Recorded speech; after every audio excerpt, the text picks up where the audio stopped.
Our president, do we know if she's going to be here? Okay.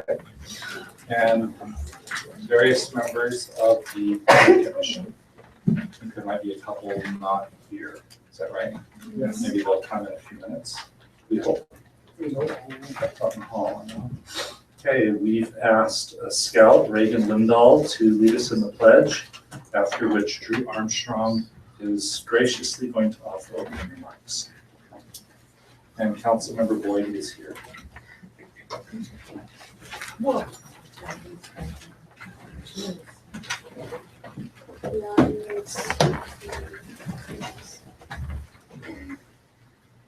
Please repeat the pledge of allegiance after me. I pledge allegiance to the flag of the United States of America and to the republic for which it stands, one nation, under God, indivisible, with liberty and justice for all.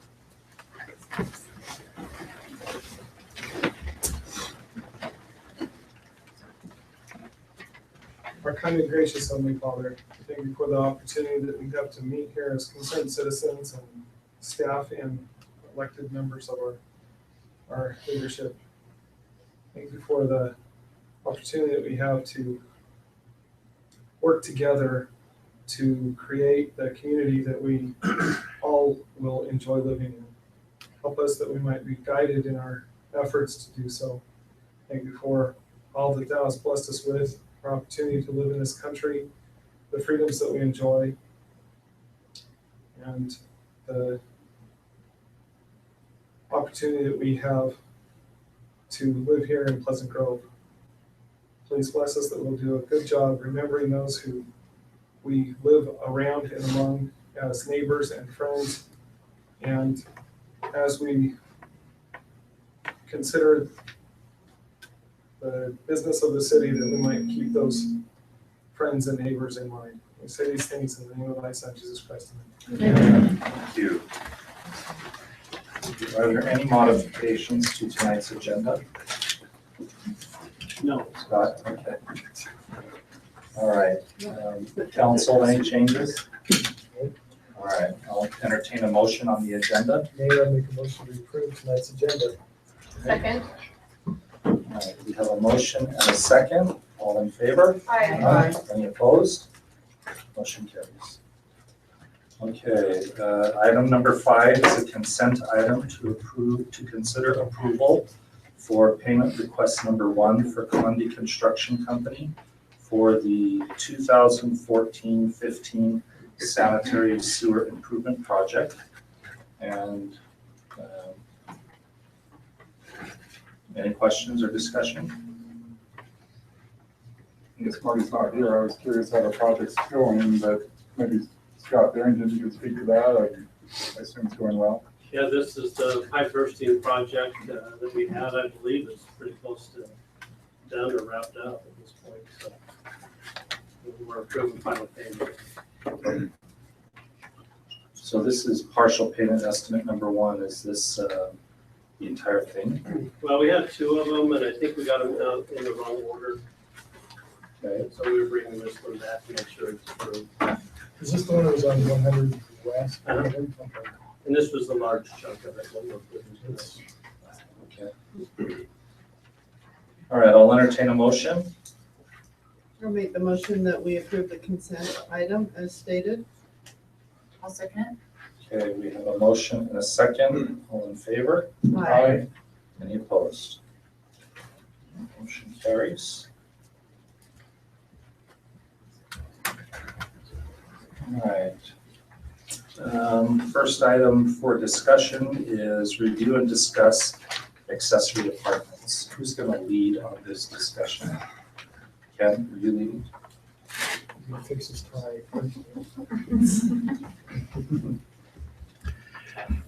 Okay, let's see, need to put this on here.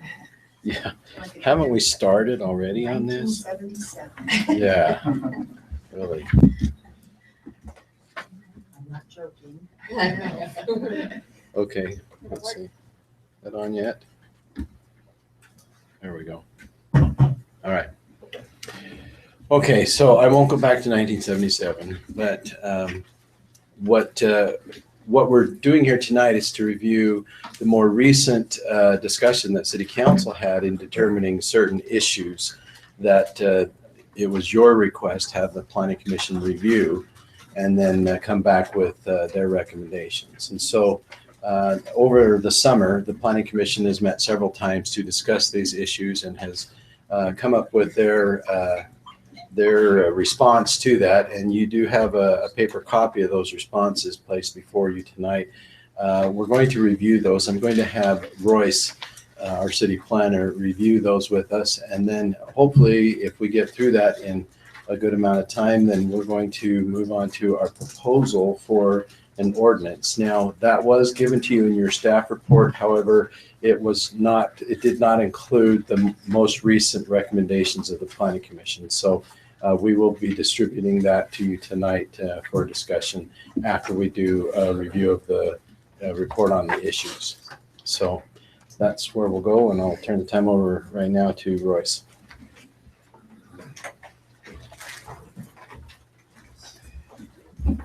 All right, so just going to go through this review kind of point by point. We had, I believe it was 27 questions that the City Council had directed to us.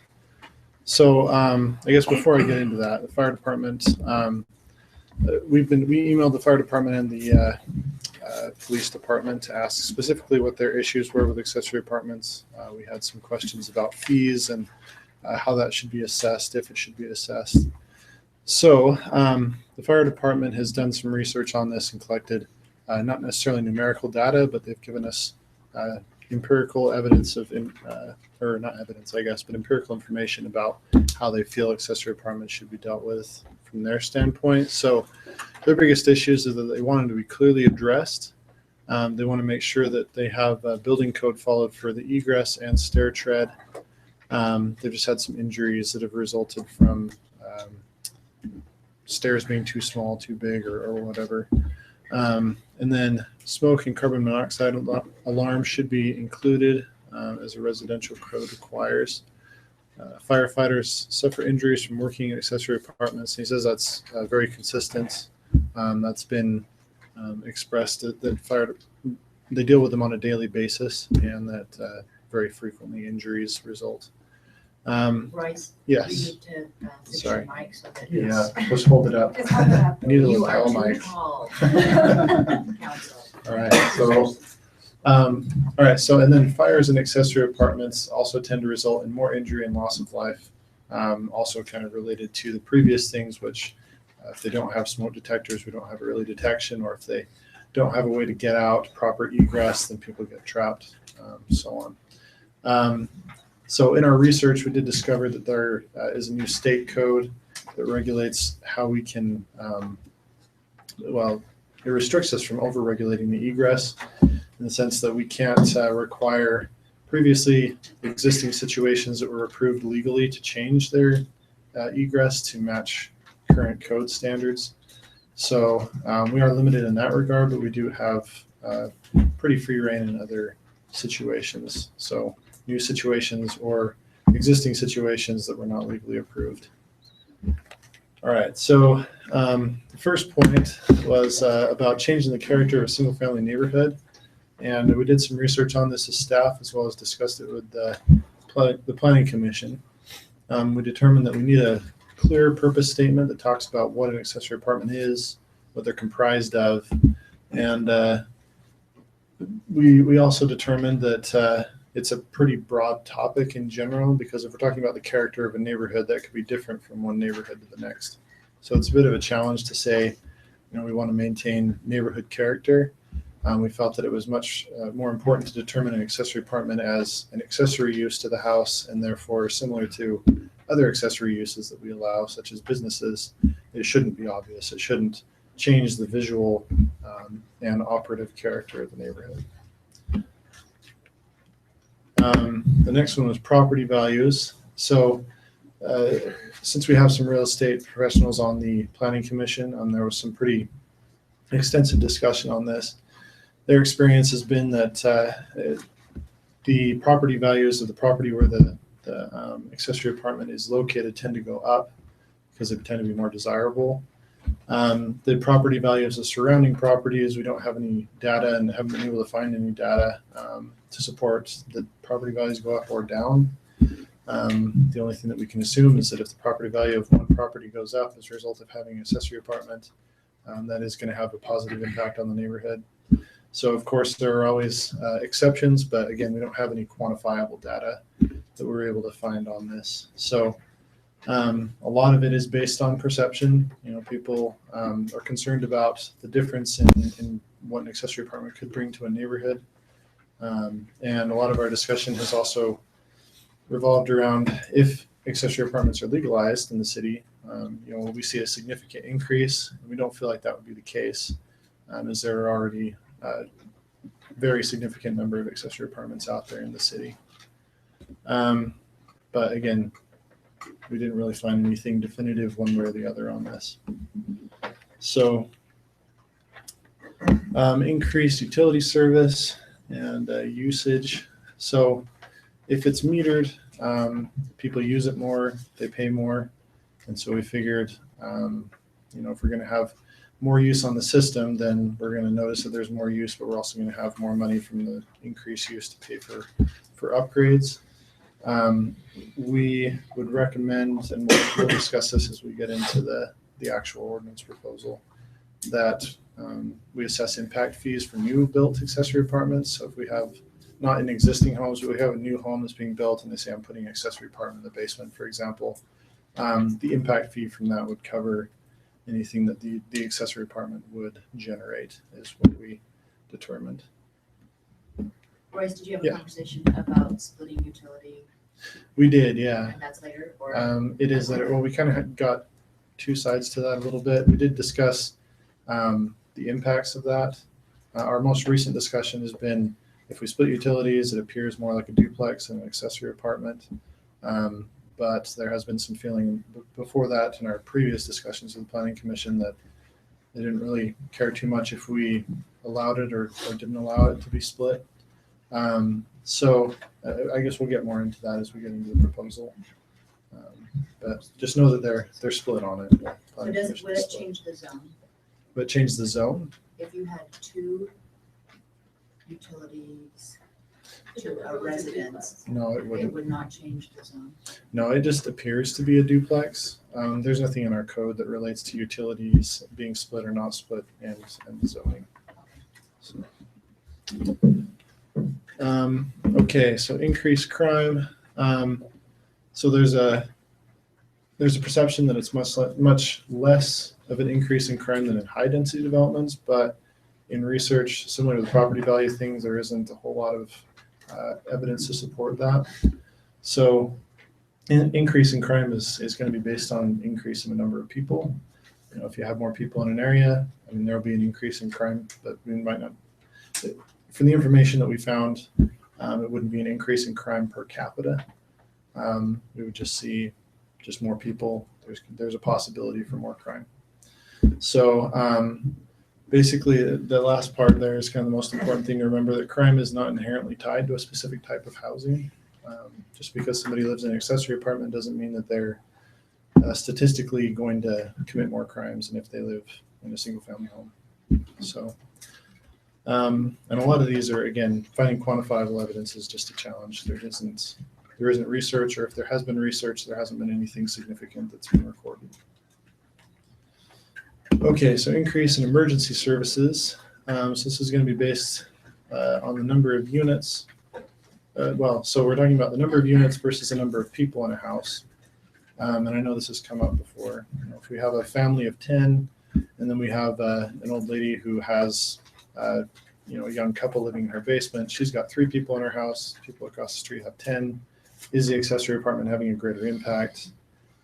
So again, is an accessory apartment in and of itself going to cause a greater impact on the services?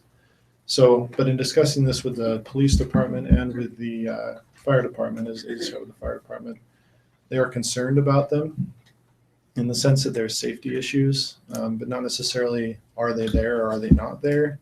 It's are they there, and what do we do to make sure that they're safe and accessible, and that we can respond to calls effectively. Yeah.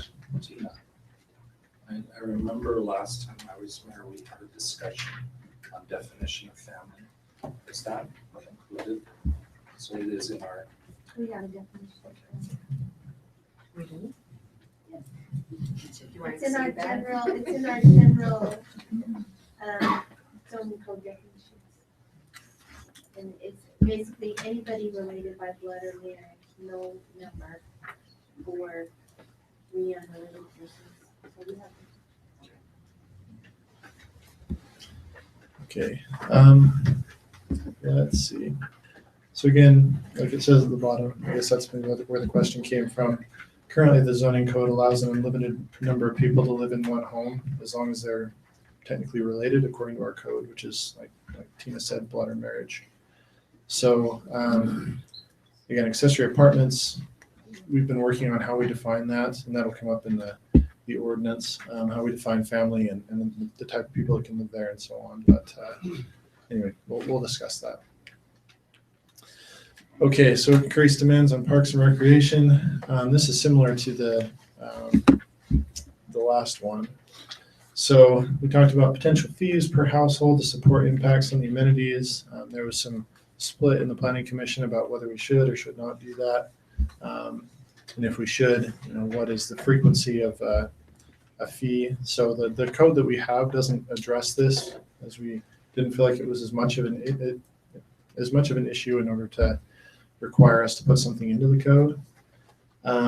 So basically what we ended up determining is that we should have a separate address for the accessory units, and that we shouldn't have any other fees besides building permit fees. So just as far as like maybe a general monthly or yearly fee saying you have an accessory apartment, you need to pay this. I mean, like I said, we went back and forth on that a lot, and there was some split in the planning commission on that, but overall we didn't feel like, besides a building permit, that there should be any additional fee. So this one is a little bit of a challenge, just because we don't really see an inherent connection between if somebody lives in Pleasant Grove, do they shop in Pleasant Grove? Economically, it's hard to track that internal capture.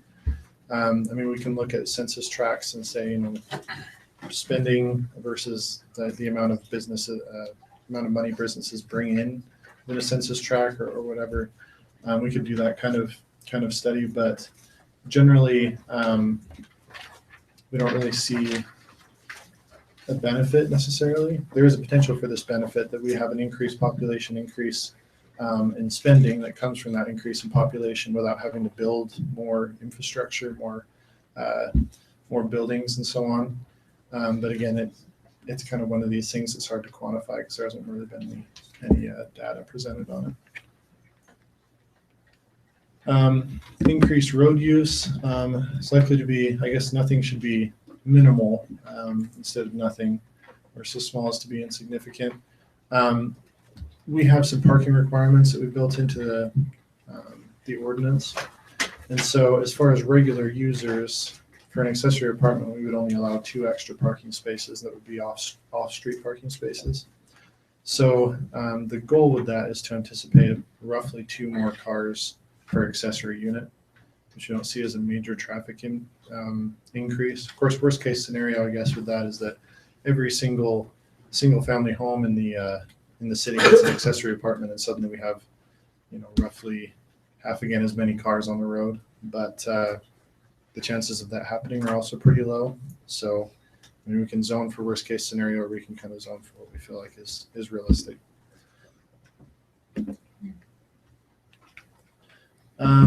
Increased school use. This kind of ties back to property values because the schools take about half of the property taxes for their use. So if we see an increased use in school for the accessory apartments, it's probable. I mean, it's not necessarily, again, quantified, but probable that property values would increase with an accessory apartment in it. The property value increases, the taxes go up, which means that we get an increase in payout to school. Again, that might not necessarily happen. So the increased impact on the school is a possibility, but what we see generally also the demographic that uses accessory apartments tend to be either young couples without children or very young children who wouldn't be school age, or older couples who are living like in a basement or whatever in retirement. So mostly you're going to see young couples. Again, we will see people that will be living in accessory apartments that would have school age children. But just looking at generally what type of use we get in terms of demographics with accessory apartments, we don't see a big increase on schools. And again, there's a possibility that the increase in property values would increase the amount of money going to the schools.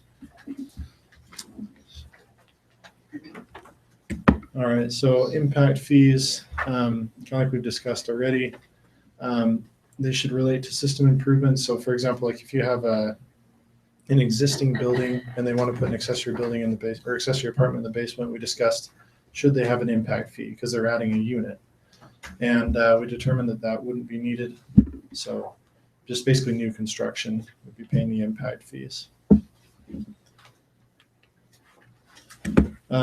So enforcement, we discussed this with the police department, and basically with the way that the police department's been enforcing it so far, we have a zoning enforcement officer who takes care of issues with zoning enforcement, and so it's just one officer, and he also does that in connection with his other police responsibilities. So we are somewhat limited on manpower in terms of going out and actively taking care of enforcement. So we determined that the state law supports reactive enforcement, which is basically complaint-based. So we would continue with that. We had a discussion also with the police department whether increased regulation would make enforcement more challenging. And basically that the response to my understanding was that if we increase regulation, there's a chance that it could make enforcement harder, but it depends on basically whether we are able to enforce it. So that's why the code is the way it is. We feel like the code is pretty enforceable as it is. And we've kind of gotten into some topics and so on that we put into the code that we decided, well, that's probably not realistic to be able to enforce that without hiring a new person. So looking at the way the city budget and everything is right now, we've determined that it's not realistic to hire staff just to deal with enforcement of accessory apartments. So we try to keep things at a minimum. So, let's see.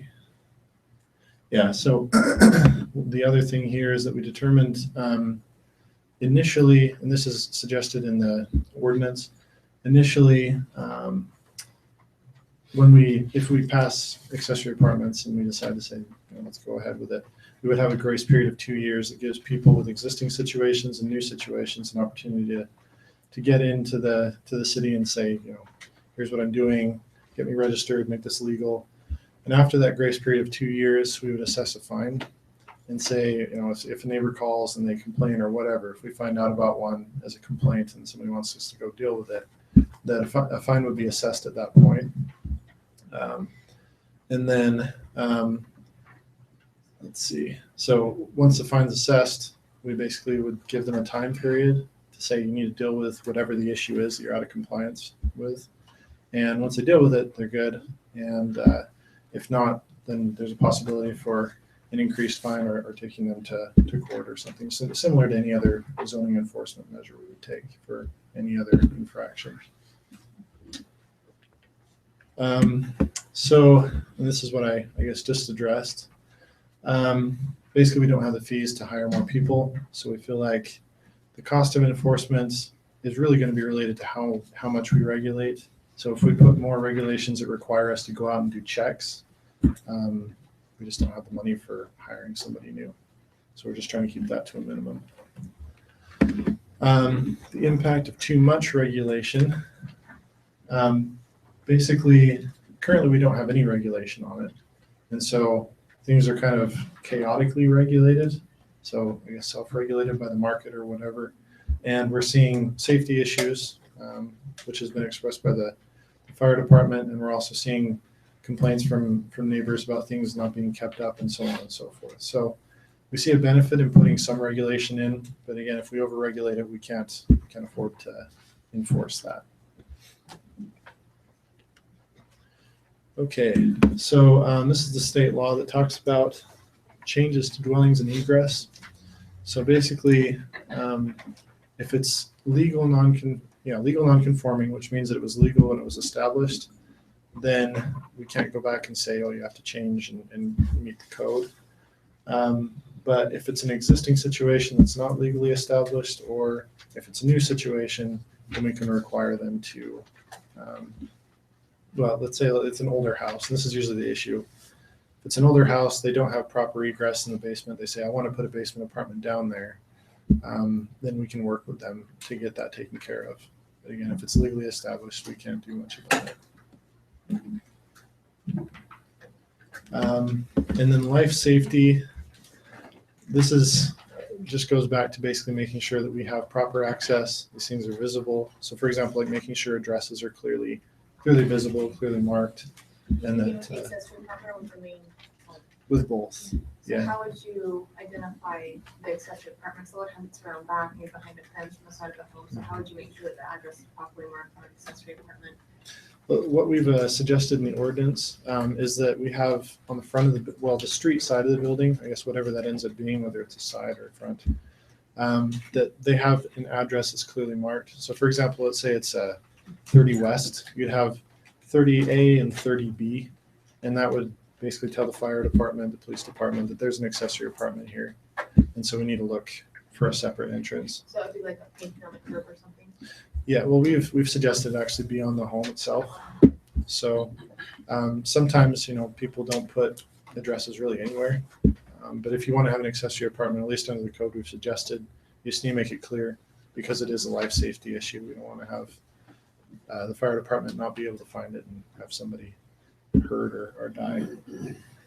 How does this work with the yeah. postal department? So that's a good question. I mean, I guess I just have to register that specific address with the postal department. I'm honestly not sure how the postal department deals with Or a lot new of times they addresses. just get a PO box, the accessory apartment. I'd imagine Yeah. they're saying, for such a home that's gonna be recorded with our public safety, so when they know when they're responding that there's two residences there, correct? Yeah, and I mean, we talked about, them being able to respond, like response time. We thought, well, maybe if we had some sort of database where, it shows where the accessory apartment is and all that kind of stuff. Let's say there's a fire, and they get a call, they've got to go. They don't have time to check a database and, oh, is there an accessory apartment here? Is there not? So yeah, we just want to make it as clear and as straightforward as possible. So when they arrive on the scene that it's easy to find. So, but we will have a database for if there are questions and things. So other questions on this one? We talked about, having a B rather than having another number, to kind of differentiate between the idea of a duplex and an accessory apartment. And the other thing, when the post office, like I've got a couple of legal duplexes that have like 439 and 441 because they both have to be odd numbers. And so they're labeled like that, but they're duplexes, not accessory apartments. I think the B makes sense. But it needs to be readily apparent so that the fire department knows that there's, and he'll get to talking about how there has to be an exterior entrance to the basement apartment. So the fire department knows if they run around, they can find the door. That's one of the requirements as well. Yeah. So, and that'll be part of the ordinance when we get to that. Okay. So, and then again, no other fees besides building permits should be assessed. And we've looked at different options, and basically the consensus has been over and over again. If we charge an extra fee for this, why don't we charge an extra fee for somebody just living in a regular home or living in an apartment somewhere else? What's the difference there? What's the rational nexus for charging that fee? Also, we want to encourage people to come and get registered so that they have the opportunity to add that value to their homes if that's what it is, or if they just want to have it legal. So if we see another fee, then that's going to most likely deter people, is what the discussion has been with the neighborhood boards and also with the planning commission.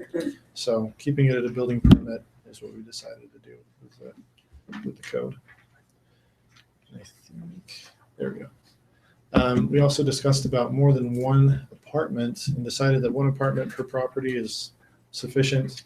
We looked at, can you provide parking, or do you have space, or whatever, and it just became kind of logistically challenging. So accessory apartments, you're limited to one. So, and then we also decided it would be a good idea to allow them in a detached structure. Again, just one. So if they have it in the detached structure, you can't have a basement apartment as well. So per property rather than per structure. And then we decided that having the home occupied by the owner is essential. If it's not occupied by the owner, it becomes a duplex, so which is not a permitted use in some zones. And then we also decided that, just like any other accessory use, if we have an accessory business or something going on, and the property owner needs to be there to operate that. So I guess you could have a renter that operates a business out of your house, but having a property owner that lives there is going to help kind of correct some issues that we have seen with illegal duplexes and so on, with the houses not being kept up and parking issues and so on. And then off-street parking spaces, the Planning Commission was split between 0 and 2. We decided in the code that we put 2 in there, 2 additional. So basically the home needs to have 4 originally, and then they would have an extra 2. So they'd have 6 total off-street parking spaces. So, and those can be in the driveway, off to the side, as long as it's a paved space. So let's see. Yeah. So basically, if you have the opportunity to have 4 at your house already, and you can add the 2, then you're good to go. But if you can't add 2, then we would not allow you to have an accessory apartment on the property.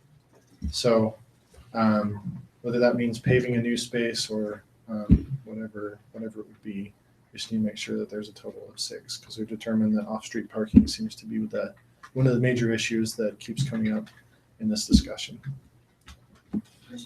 Reading through in the packet regarding the parking, it says they should be paved with concrete, asphalt, masonry, or concrete pavers. And Tina, I thought maybe it was a couple of years ago we discussed that a resident could have gravel on the site. That we changed that ordinance to allow them to have a gravel side yard, like for a motorhome or vehicle or something.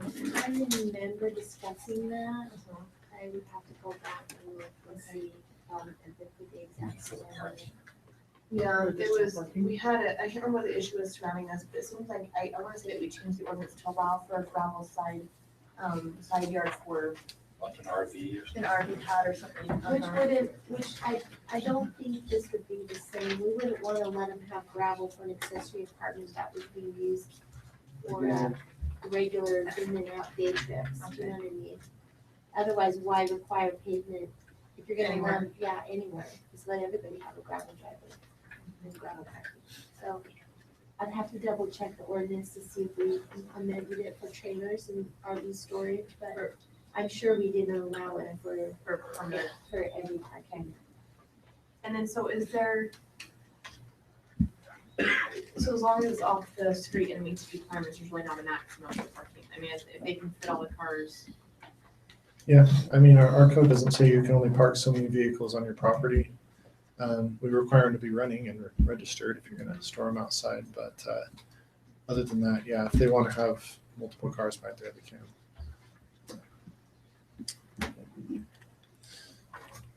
All right, and then separate entrances for each unit. We determined this is also a life safety thing, that would be required. So entrances should be accessible from the exterior of the structure, not through an internal access. We did have some discussion with Planning Commission about that and determined that. And I think that doesn't reflect what we reflect what we talked about. Right, exactly, yeah. So I guess from our most recent discussion, we said that basically if you have a situation where there isn't an access, let's say there's a basement that doesn't have an access from the outside, it's only accessible through the garage or through the main house, that there could be exceptions provided on a case-by-case basis. So that was our most recent discussion. So we've kind of gone back and forth on this one a little bit. Well, I'd like to hear what you have to say. I'm sorry, is somebody making a comment? Jennifer? I I can make a I comment. just, I'd like to know what you guys. No, he just said he wanted. Yeah, to know. yeah, Eric wanted to. Okay. On this item? I argue the most on this specific thing, and that's just because I own a home that technically could be an accessory apartment because we have 2 dwellings. And the way my house is structured, it's a bi-level, so the main entrance doesn't go into either level, it goes into a platform, and there's stairs up and there's stairs down. So it's already separated by a landing. I also have an external exit through the garage, but there's no external exit other than the automatic garage door to get in and out of the garage. And so if I was to turn mine into a rentable accessory apartment, then I would, the only access would be from the front door, which would be an internal access to both dwellings, or through a garage where they would have to tear down a garage door to get to my door to access the home. So that, and then this came up more about existing structures and existing situations, and the burden to try to put an exterior door, in my case, is I'm underground. So it would be a huge thing if it's possible at all. And that includes my garage. My garage is underground. So I could not put a door anywhere, even in my garage, to have a door. Yeah, I would have to tear up my driveway, I'd have to tear up my side yard, I'd have to dig into the ground. And so that's an extreme cost to make a non-conforming situation conform. But isn't that more of the burden of the person who wants to create an accessory? Well, our understanding and the way I approached this was that you guys wanted to register existing accessory apartments. So if this is a requirement, the burden of that cost will not, these people don't register. That's where the approval of grandfathering comes in, or non-conforming, which we're gonna have to address. But it also has to address the rules for future creation of accessory apartments. So like in a case where someone wants to create an accessory apartment, what are the codes that tell them this is how you At that point, I think we'd all agree that if somebody was putting this into new construction and its own exterior entrance into the basement. So we're gonna need a method to look back at that which exists now, and also look forward to help people that are. And what we were, sorry. Well, I was just gonna say that, I think we're mixing a couple of different legal ideas here. So with the idea of looking back and seeing which apartments are currently existing and whether or not we're going to grandfather them in without requiring them to come up to the ingress, egress requirements of the building code is one question. If Jennifer has not already established her dwelling as an accessory apartment, if she was going to now try to establish it, she would have to come into compliance with the ordinances the way they're going to be drafted moving forward. We wouldn't be able to go back and say to her, you know, now that you've had a single family home all this time, now you want to establish an apartment, but because it wasn't built that way, we're going to let you, we can do it for the building codes if we say that in our ordinance, but unless we specifically spell out that we're going to waive other things as well, then she wouldn't be able to qualify. Does that make sense? It does, and Okay. that was kind of the argument in the debate, because, you know, people look at the situation where, if they do a remodel and choose to make an apartment, even after the law goes in place, what's gonna, you know, they're gonna not want to register because of the cost to come into compliance. So it was more about the cost and the burden on existing homes, not on new builds. And that, we had a hard time with that because we were having to address both new and existing. And it's really hard to make one standard for both. Or finishing on an unfinished phase. That's new. I think we're all in, I mean, solid agreement that an existing apartment can't be, an accessory apartment can be an accessory apartment if you have to enter the accessory apartment through the primary dwelling. But this is a very different situation where there is a separate entrance, it just goes into the garage instead of to the outside. And the concern that we have obviously is how does the fire department respond to something there if they need to get in there? And we thought, you know, when Royce says, well, we figured on a case-by-case basis, some of these could be, you know, taken care of. There might be a code that opens the garage door that the fire department would know, or something. Or maybe there's a man door that goes into the garage from the side in the case of Jennifer. But in most cases, there's a door that goes into the garage and then into the apartment.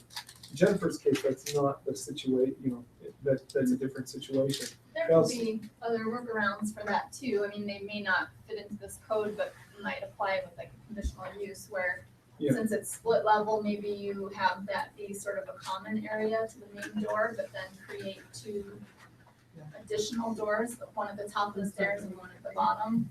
So there's kind of a common lobby, so to speak, but anyway, so I know we're kind of. No, I think that it kind of goes back to purpose of why we're creating an accessory apartment ordinance. Yes. And, you know, a lot of what's been discussed is really good. I think we're talking about health, safety, and welfare, and where fire and police have given us very clear, real life safety issues. Our ordinance really needs to ensure that those are addressed. But we have to balance those because one of the life safety issues is if people keep their accessory apartment concealed because they can't meet our code. And so the fire department doesn't even know that there's an apartment, is that worse than showing up and having a harder time getting into the basement? See, I mean, both of them are life safety issues. There's a balance there that we have. That's what we're trying to split is it more important that this family, you know, that the homeowner registers their accessory apartment so now they know it's there, or is it more important that we have some super tight codes that require that there is external entrance? So it's hard to say. I mean, we've debated the heck out of it and spent a lot of evenings late working on this for you guys, but ultimately you guys are gonna be the deciders. Well, I think the discussion input's good because you've discussed it longer than we have. It looks like we only have a few more to go through. And I've circled the ones that I'd like to actually come back to and discuss. But a lot of these are like, check, you know, check. This is one I'd like to come back and discuss. Okay. I don't know, how does the rest of the council feel? You guys all right with that? Okay. Moving along then. All right, so living areas are required for an accessory apartment. We determined it's just like our regular definition of a dwelling is that it has to have a kitchen and a bathroom. That allows for studio apartments, multiple bedroom apartments. So our house, or just general standard dwelling definition in the city is kitchen and a bathroom. So, we also provided a specific definition for accessory apartments, which we'll talk about as part of the ordinance. So utility meters, which we discussed a little bit, they shouldn't be required. That's kind of the thing that's been definite. We've been back and forth a little bit though on the initial discussion with Planning Commission was doesn't really matter that much. Let's allow it if they want to, and then our most recent one was basically like, no, we don't want to allow it. Based on if we. Create a duplex situation again. What's that? Does that create like a duplex situation again with separate meters? Right. Yeah. It creates the appearance of a duplex, And which I is. think it would be the impetus of a non-owner occupied situation. If there were separate utilities, Absolutely. I think it gives it more. Greater chance. Greater Then chance. becomes duplex. Could Right. require them both to be in the owner's name. Yeah, Yes, and that is a common way of doing it with other cities. To say that you absolutely cannot have separate metering is not common. The more common way is to say they both, if there is more than one, they are both in the property owner's name. I think the majority of us felt that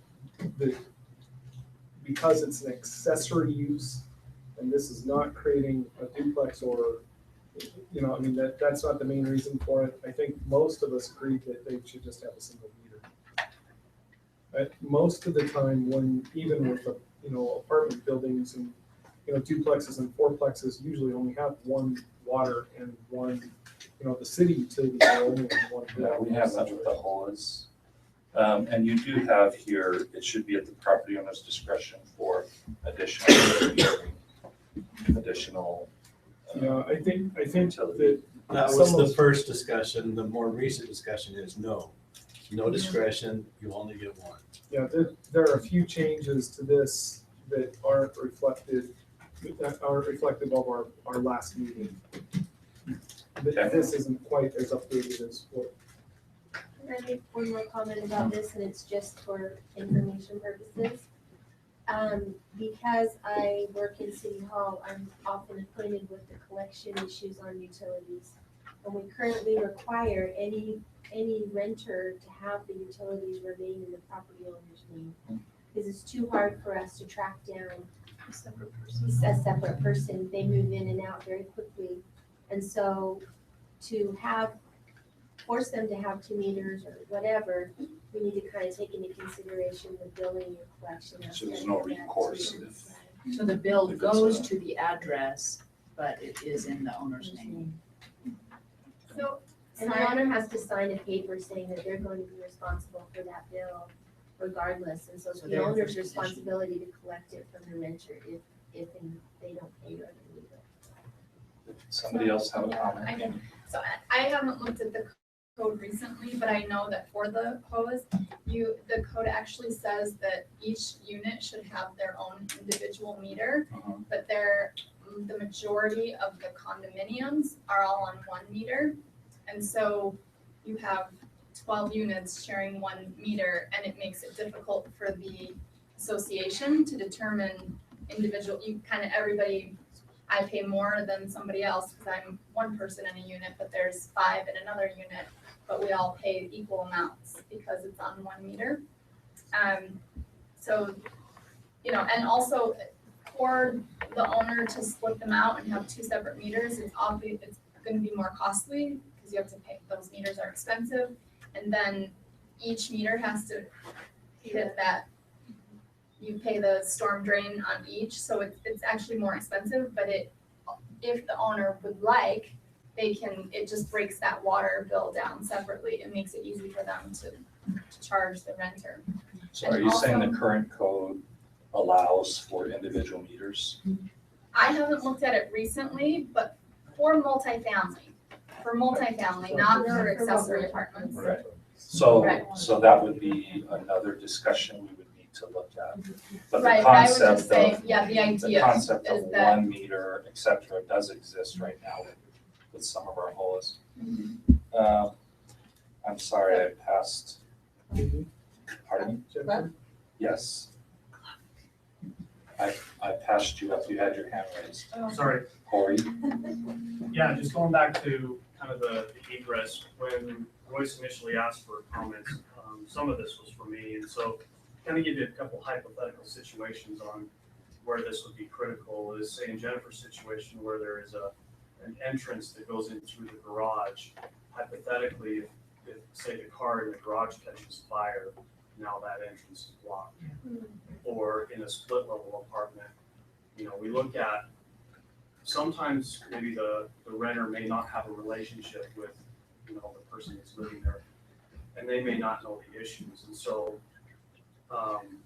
just blocking those entrances in say a split level home, having 2 separate entrances inside is a good idea, but we also consider, you know, if the upstairs landlord, you know, has a fire there and it overtakes that stairwell, now there's no way for them to get out. And so sympathizing with, you know, creating that exterior exit, there's other factors than just getting in and out. It's what happens, in fire conditions when those have to be utilized. So that's my own. That's good info. Thank you.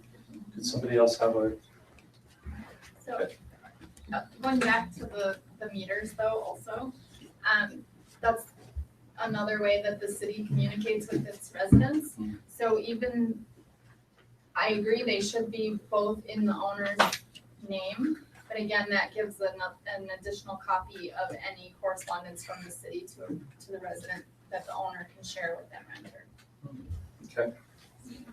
Unless we switch that out to email anyhow, but I think the thing that's important is that this is an accessory use, and we don't want Scott to have to be running around chasing renters in accessory apartments over bills. I think no matter what, whether or not you have 2 meters or 1 meter, we're all very, very solid with, they need to be in the name of the property owner, for sure. Okay. Sounds good. Okay. Let's see. So, Yes. the attachment, Title 10, is this the city or is this state? The attachment, oh, that is the state. This is the state code. Yeah, that that's you the egress, right? referenced earlier in the Yeah. egress section. Yeah. Okay, can we go back then and maybe have the council just respond to some of these? Sure. Any issues on number 1 to discuss? I agree with the accessory to the primary use concept. Changing property values, there was no evidence, so that one's done. Increase. That surprises me that there's not evidence. I mean, it's not a novel issue. It's one that, there are certainly cities that have a lot more accessory apartments than we have. We had a comment on both 2 and 4 that there wasn't any evidence. I'm curious how thoroughly do you mean we don't have any evidence we've generated within our city, Cam? I think the comment kind of comes from the thought, and this is where I believe it was generated, that there is a negative impact on the value of the home or in the neighborhood if there is an accessory apartment. And there's no evidence of And there's that. no evidence of that. However, there is evidence, and I think our realtors can support that it does increase the value of the home having an accessory apartment, which does increase the value overall in the neighborhood. Or certainly making it easier to market, right? Because you have that additional source of revenue. And that would in turn increase property tax, which then would increase the impact to the city. Mary? I think that the issue though is neutral, right? Right. That was the point that I was trying to make. Who said something? Scott? That's The a booming voice. booming voice. I'm looking for the booming voice. Could have been Peter. I think it's, just from my professional experience, and I'm sure the other realtors would agree, that, if you have 2 houses and one has a walkout basement and one doesn't have a walkout basement, the one with a walkout basement is gonna be more value, altogether. Even if it doesn't have a built-in kitchen or whatever else, it's still gonna be more value. Sure. It's gonna be more desirable, whether it's gonna be used for an accessory apartment or used for extended family or whatever else. I think that's where we came up with it would create great value. Well, certainly, I mean, putting here that there's no evidence in changing property values, I don't think it affects our discussion as Right. far No, as I the agree. code. It's neutral to the code. Right. Okay, so number 1 done, number 2 done. Number 3, increase utility services, no issue because either the non-metering or you folks have recently said no metering. I kind of like at the owner's discretion, because then it's not a requirement, but if they chose to do it, they could do that. It would certainly help in the case of multi-use or whatever, but that's beside the point. Did you have a comment? Well, no, I was just gonna say, yeah, it's what you said. If you get an increase in use, it's gonna increase the amount of money coming in to cover the I use. think there also, if you have one with separate meters, it could increase the chance of that becoming a non-owner occupied property. Not to say that's bad, but it could increase the amount of those in the neighborhood. Generally, people don't like to have that as much, but it's still property rights. They're still allowed to utilize their property however they want to use it. But I just wanted to throw that out. Sure. Okay, increased crime, I think that what you discussed from the law enforcement and fire safety people about increased crime, no evidence supporting it. I just wanted to ask, Chief, is there, I mean, from your perspective, does it go more with density of population rather than? Yeah, anytime, you're basically, in essence, gonna double the residents, right? Sure. So the probabilities are, yeah, it's going to increase. But at a ratio, it's just gonna follow the ratio, whereas certain types of dwellings in certain kinds of areas on a percentage basis generate a disproportionate amount of They can. calls. Okay. And part of that is, when they ask for those statistics, we have no identifier, we've never tracked that to be able to give you a solid number and say, in Pleasant Grove, this is happening. As far as the accessory apartments, it's just not the track. But yet, the other way, you've been able to tell us almost every month. We're getting way more calls down in this area than we are anywhere else. I mean, I can almost drive to the different places that you're talking about, so. Well, and I would think that owner occupied would still cut that down because you're not going to rent to someone where the police are coming to often. So the owner occupied thing solves that whole thing. Any other comments here? Okay. All right, increased emergency services, that was very good. That whole presentation about the fact that, people get hurt and even the workers get hurt providing that service. With the ingress egress thing with stairs that aren't compliant and whatnot, maybe there's something in the future through the public safety side, if it's continues to be a problem, then they need to do something about it. The landowner needs to take care of that because it is causing a problem. So we could address that separately. The increased amount of parks and recreation, anybody have an issue with this? Especially when we move towards registration and fees for registration with the rest of Parks and Rec. I don't think this is really a separate issue, and it takes care of itself and people make use of the facilities. Increased consumer spending, that just seems to make sense. Water Gardens saw an increase every time built a new accessory apartment across the street. A percentage of those people are making their way over to our establishment. I would think that would be true of Macy's and everybody else. And then there's those with preferences that just turn around, get on the freeway and go to the Meadows. So, I don't think that it's necessarily one way or the other. The road use. I think the road use is also tied to this thing about parking, but maybe we'll wait until we get to the parking part. Increased school use. Did anybody check with the school district on this? You mean they have an increase from accessory apartments? Yeah. Do they have any data? I haven't checked with them, but I would guess it's the same. I don't think they would have any way to quantify it. I mean, they can't say, do you live in an accessory apartment? Check, yes, no, kind of a thing. And I think the teachers are fairly aware They're of familiar. children that they're coming to school without food. They're not clothed very well. They get a little more interested in what's going on with the child. And they're actually trying to take care of them. This is where the lunch program comes in, the subsidized meal, jackets, etc. No. And no? No, I think that's a stereotypical generalization. I think there's a lot of students that would not have those indicators.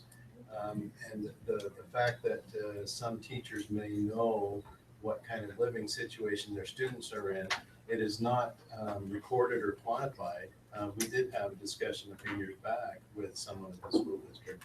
They do not have any way to track that. If the city doesn't have the information, they don't have the information. That's And helpful. doesn't that work for and against the school district because they don't have any way? And so, building size, school sizes to build new schools and to evaluate what schools are needed, they can't kind of quantify because. of They the- use estimates of what Yeah, they think is yeah. happening. Yeah. Can I say something? Oh.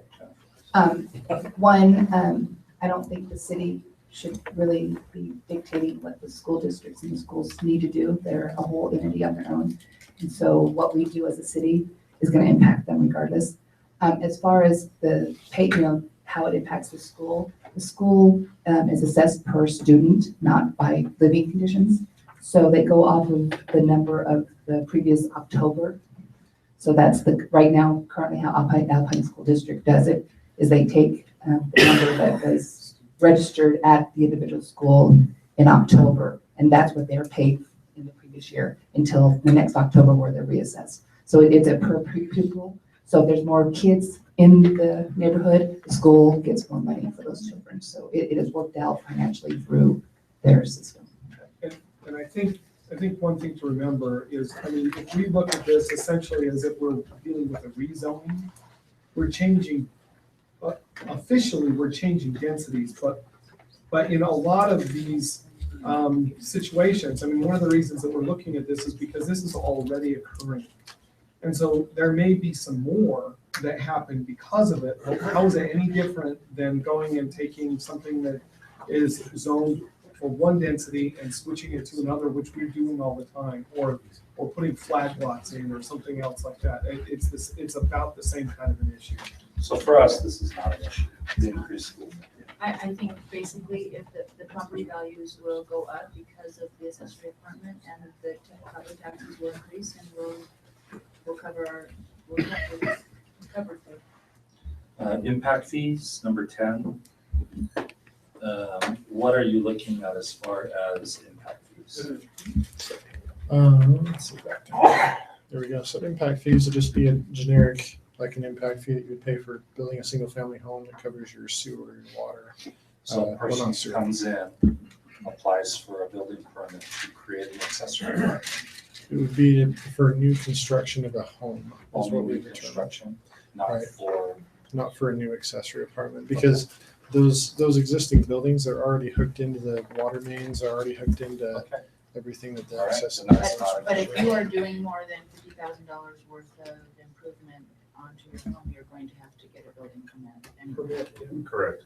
Yeah. So the city would accommodate what chiefs. Buildings.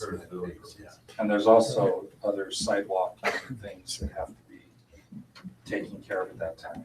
Right, if they exceed a certain level, $30,000, and they're missing certain improvements, then they are required to install. So in any event, that's handled through the building permit process, not through this ordinance. Okay, levels and methods of enforcement. I like this approach. One comment I have generally about methods of enforcement and level of enforcement. I don't think we should be creating ordinances that we can't enforce, have no intention of enforcing, or whatever. I mean, why make it? Correct. Makes no sense at all. In fact, it's just another in your face and another reason to try to fight it, you know, for some people, so. Mayor, if I can comment on that. Yeah. The only thing I would add to that is I think when I was questioned about it, my whole thing is, the safety, the health and welfare and the safety. And I think at the same time, you need to be careful because if there are things that we say, okay, we're not going to make this part of the ordinance, it also creates a problem on the other end where we may receive complaints and there is a definite safety violation. There's nothing we can do about it because it's not in the ordinance. And so you can get hit both ways on that. Yeah, so the question is, do you have a method of providing the kind of attention to that complaint? And do you have the resources to cover the cost of providing that? And that's all I'm saying by not creating ordinances that we can't enforce. It's not that we choose not to enforce them from your perspective, it's as a city, we just decide financially or for whatever other reason, this is not high on the radar. But we would defer to health, safety, and welfare from your perspective. So Mayor, are you saying you agree with this or not?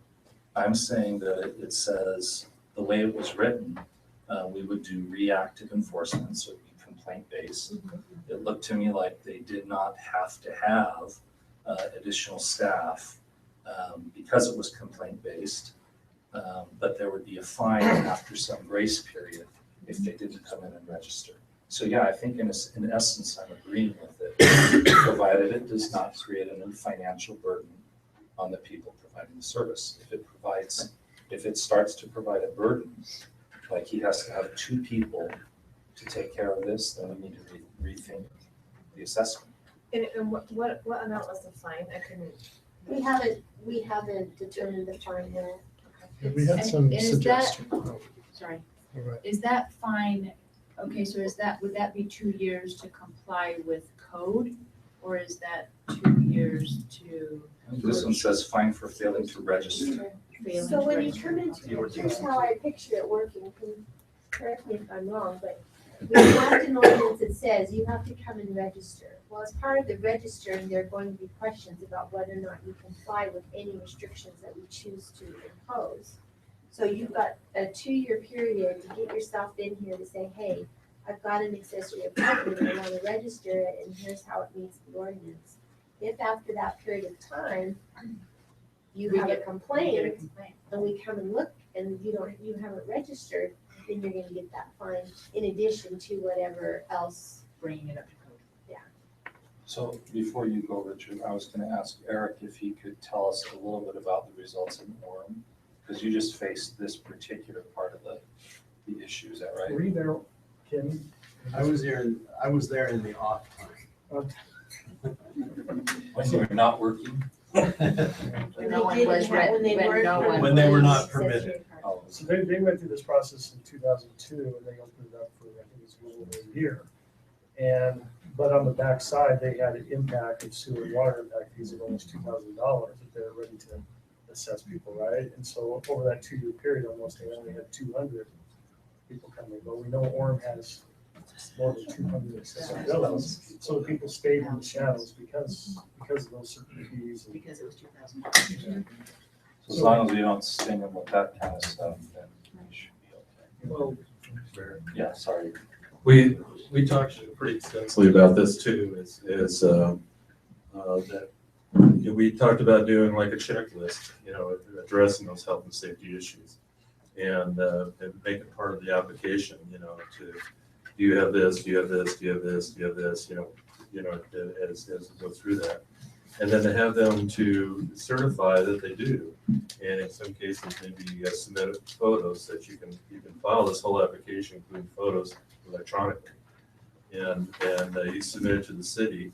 And if it turns out, that for whatever reason, let's say there's an emergency, with the police are fired, and it turns out that these things were not true, that they lied about it, then the fine would come into place, as Tina was saying. And we address that, not to charge for registration so we can bring people out, but to also certify, because they, you got it on record that they certify this is true and correct. I think that's a good approach, again, and it's because we're looking at this from a life safety issue, not from a how do we get more money or et cetera. That's not what this is about. It's about saving lives, saving property.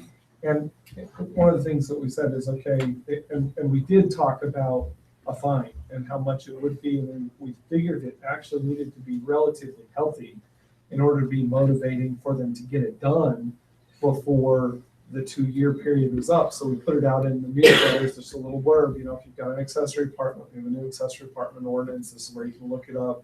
This is how you meet, comply with it. If you're not in compliance by such and such a time, 2-year period, then you will face the fine. And we encourage you to come quickly because the fine doesn't go into place until after that, until the 2 years is up, but that's how much time, the reason that that's there is to give you time to get yours to come into compliance. But we also talked about if they're found to be out of compliance later, then not only is there the fine to begin with, but there will also be a fine after a certain period of time, whether it's 6 weeks or So it's 6 an months, additional fine. to get into compliance so that those health and safety issues are addressed at that How point. do you And even guys- if they register it, So, Mayor, I'm sorry, even if they just register it and they find they're in compliance, they could also be subject to a fine. Okay. How do you guys feel about that? It'd be a double whammy at that point. well, I'm glad, maybe I'm not as optimistic as whatever, but I feel like there's gonna be very few people that will even come in. So I don't know, because I don't know, am I wrong, but are people that have had accessory apartments for years on years on years on years even going to come forward and try to jump through the hoops? Cindy, that's why we said, let's make it so it doesn't cost them a darn thing Right, to come but I'm and not be worried about the legal. cost, I'm worried about the changes that they would have to. Well, I don't take. think. And so they're gonna read this list and they're gonna go, Well, I think there are some I'm changes not that gonna, potentially why that should they. I go in? I think there are, well, because if you get caught later, there's a Well, big fine. Even with the fine though, unless we have a code enforcement driving around looking for people that are in this situation, there'll never be a fine. Well, but you also have a neighbor that might turn you in at some point as well. I mean, we're And that's hoping that the the same homeowners are situation responsible as it enough is now. to protect not only their home, but the Right. people that they're allowing to live in it. Sure, but it's the same situation now. It is, but you can't get legal now, and No, there isn't a big fine So at I'm all. not arguing And the so- legal, non-legal, I'm just saying, how many people are gonna come in? I'm just not as optimistic that this We is gonna looked at that clear too. up. I said, we had This is tons of not gonna discussions clear about up that, and the whole issue. and that's where I said, we really had a challenge because we were asked to do an ordinance for new and existing. Right, And that was our turmoil, is how do we get the existing to register, but also have a standard for new? right. And so that's the debate that we've had back and forth, and the fights back and forth, where we have to keep on telling ourselves, well, that's an exception, what's current is an exception to what's new. But how to put that in an ordinance, I mean, that's been the debate and the discussion, because that's my argument, that was my whole argument, is if you wanted them to register, you get them to register, and that's all you do to them. There's no regulations, there's no cost, there's no nothing, you just register them. But that was not what we were asked to do. We were asked to do an ordinance that could kind of address both, and it's a really extremely hard situation to address both of those in one ordinance. I think that this is beautiful. I think that our intent is the health, safety, and welfare. And I think if we approach it that way, they will feel that. I want to register mine because I want my apartment to be saved in case of a fire. That's what I'm going to broadcast to everyone. If they choose to do it, that's their problem. And I think we're No, always I gonna totally have, agree, I was just throwing out. well, we're always the gonna have those reality that of aren't whatever going to no reality. matter what we do, but that's kind of why we didn't initially say, here's a registration fee, because we want everyone to come out and say, hey, we have an accessory apartment. And that's why there's a 2-year time frame to, bring us the situation, let us know what your situation is, and we'll address it at that point. You have 2 years Sure. to come into compliance and register it with the city for free. Sure. So Okay. I'm not We're a trying to little be the bit- devil's advocate. we're good. No, but I'm- someone No, you're needs to say, fine. yeah. Opinions are valid. Yeah. They're very valid. And what we're gonna find out in 2 years, they work. A lot of us had the same experience. And so what we were trying to figure out a way to make it so that people would be It's more motivated pleasing. to do it. Yeah. So. No, I agree, I think it's great. And if it's family, if Let them burn. We're done with 11 and 12. Let's move on to 13. The impact of too much regulation, I think we've talked about that. That's what we've been discussing. Number 14, the older existing situations. A little bit concerned with this one.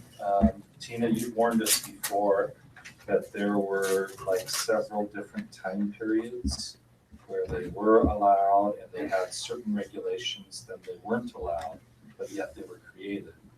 And now we're talking about making them allowed again. Do you have concerns here with number 14? Well, I think it's gonna get sticky in the details in terms of, the state law that they're addressing only addresses a small part of what may be non-compliant in going forward. And so I think we're gonna have to look at that a little bit more in detail and say, okay, what are the issues that could come up? Your issue with the bi-level entry probably is not covered in that state statute.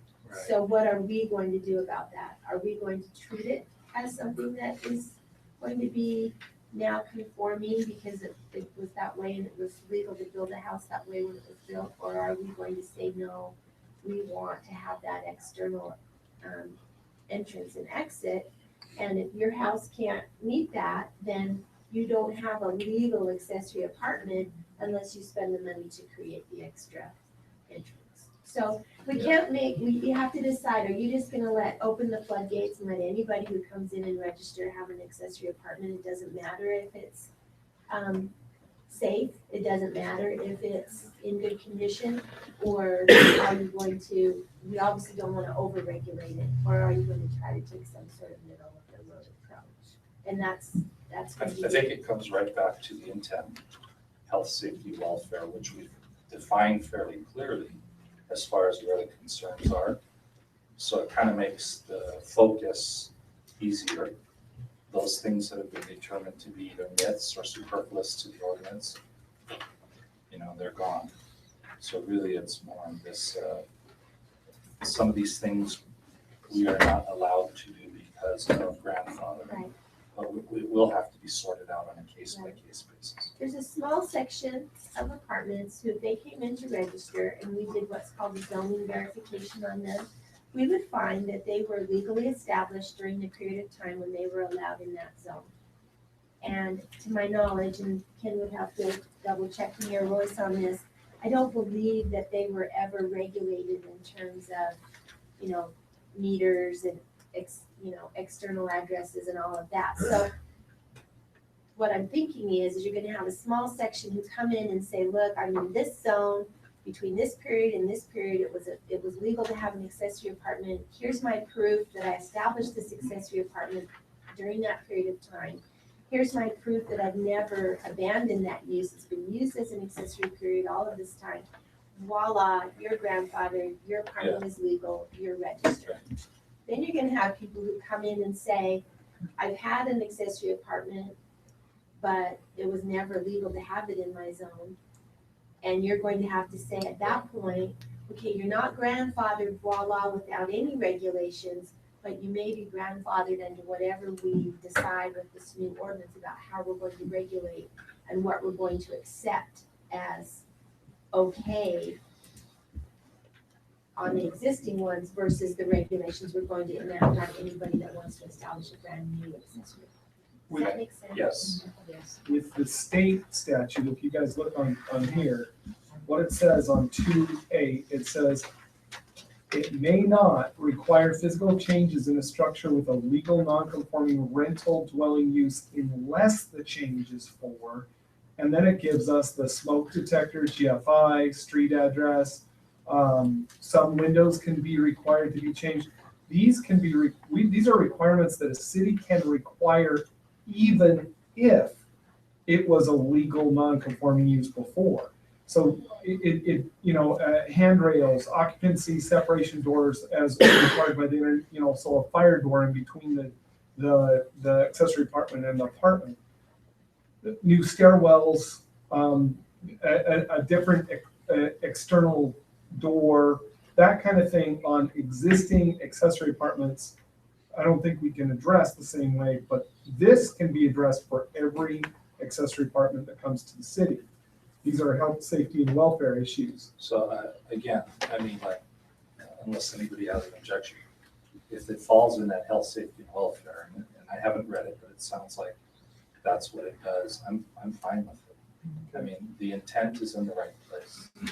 So I think that's gonna end up being the differentiator when we come to implementation. See, I think with all of them, you can say you have smoke detectors.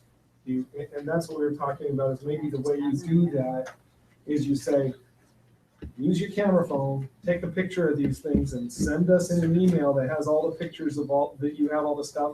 And then you certify that this is from my house in my apartment.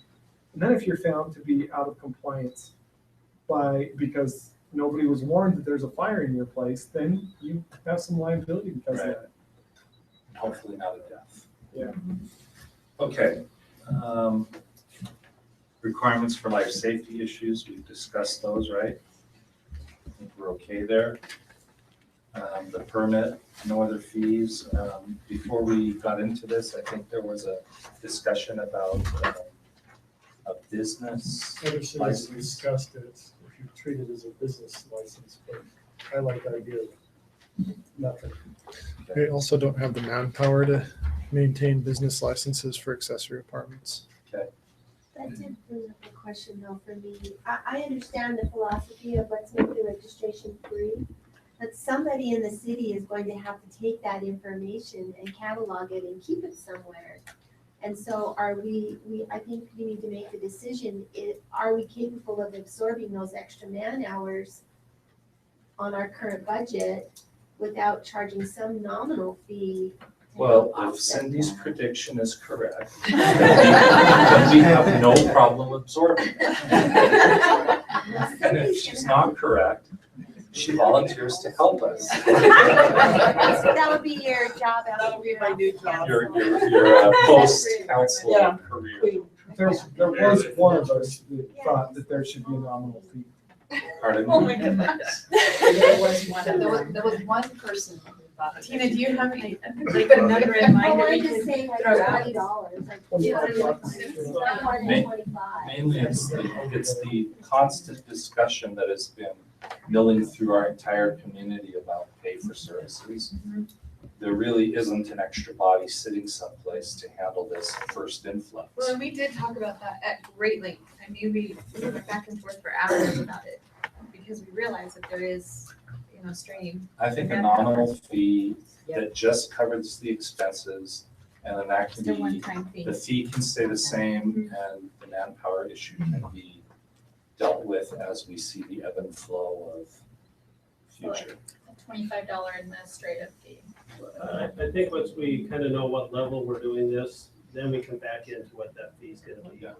So instead of us just picking a random number, we can, the same with some of the enforcement issues we might come up against. We'll have to address that as well, or what the fine will be if they don't. All of this can be tied back to the man hours that we need to run the program. I think once we decide what the program is, then we can back into what that number is. I don't think we have to decide that number tonight. I wouldn't want to because I think it would be similar to the analysis that we have with the business license fees. You're not allowed to have a revenue generator off of the fees you charge. You have to substantiate that it actually costs you that much in order to process Right. anything. So we would need time to assess how long is it gonna take and who's gonna do it and how much an hour do they make in order to establish a fair fee. So for number 16, let's just say we're gonna modify that. There will be that building permit fee if it needs to be assessed, and then there'll be some kind of an administrative registration fee just to cover the costs of that function. All right. Let me ask if I may, that those kinds of costs are going to be dynamic depending on how many people we have come in. I mean, if there's a small number, it's going to need to be a larger cost probably. We could hit some efficiencies with a large number. Do we have any guesses besides Cindy's of how many we actually see? I mean, does anybody have a sense of how many? There's 200. $1. There's a lot. I think that's where Scott's saying it takes time to kind of estimate and go through a kind of a formula to figure out what that's gonna be. I think you're right. I think there might be a peak and then it goes back down to normal. And I think every neighborhood is different too. Right. In my neighborhood, there are a lot. in mine. Okay, 17, fine, no more than one. The detached structures, that was creative. I thought that was pretty interesting. I'm aware historically of people that have come in and asked us if they could, they have a garage, they want to rent out the little room on top of the garage for someone, and we didn't have the ability we couldn't help them. And with this ordinance that's created, we could. Let me go back one, Mayor, sorry, but I'm, number 17 is no more than one. I'm not sure I'm convinced yet of the complications. I mean, if you had a large estate and you wanted to have 2 accessory apartments, why is that such a problem? Not having to provide parking without the issue or. Well, one of the troubles is like future subdivision, for example. If you have a building that for whatever reason has 6 accessory apartments in it, which I guess, could theoretically happen. And they decide to subdivide their property. I guess then you now have these accessory apartments we have to deal with. And it seems to keep it a lot easier with just one. But if we feel like it would be advantageous to have more, it just seems like it's again, regulation and making sure that we can enforce it. Because, I mean, zones change, property sizes change, you get housing types change. And so we figure just one, it's an accessory use. You can't have a bunch of businesses running out of your house necessarily that are causing an impact. So how do you regulate the impact? How do you look at a 5-acre property versus another 5-acre property and say, based on property size, we can have this many accessory apartments, or based on house size, you can have this many accessory apartments.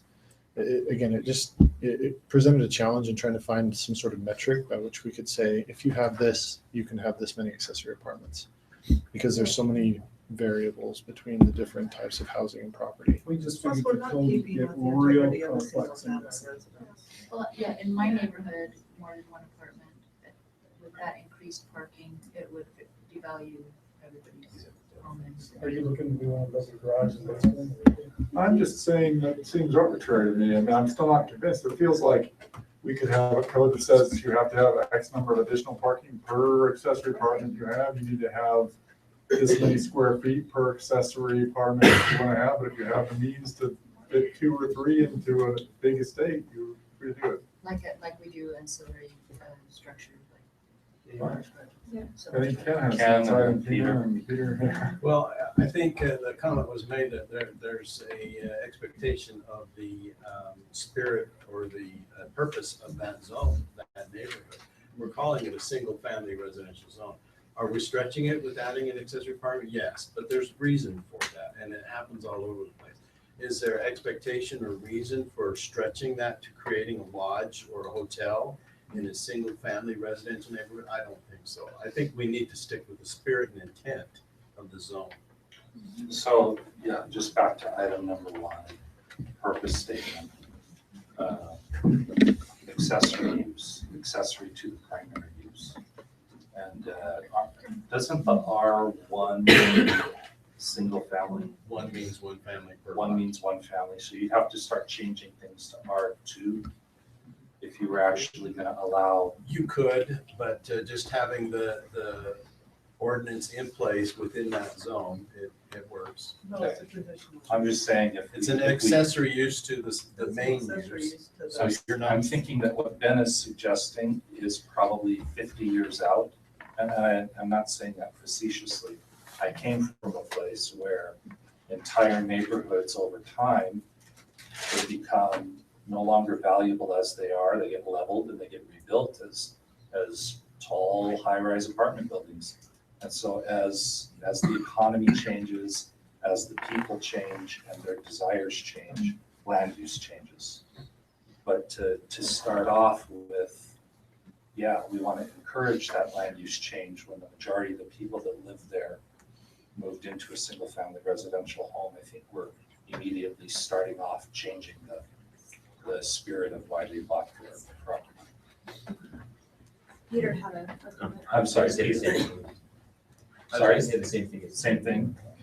And I have a comment as well. Yeah. It was, in our discussions, it was brought up that some of the other cities, our neighboring cities, they don't allow accessory apartments, and others have recently adopted an ordinance, but to help allow for the low-income housing and FHA.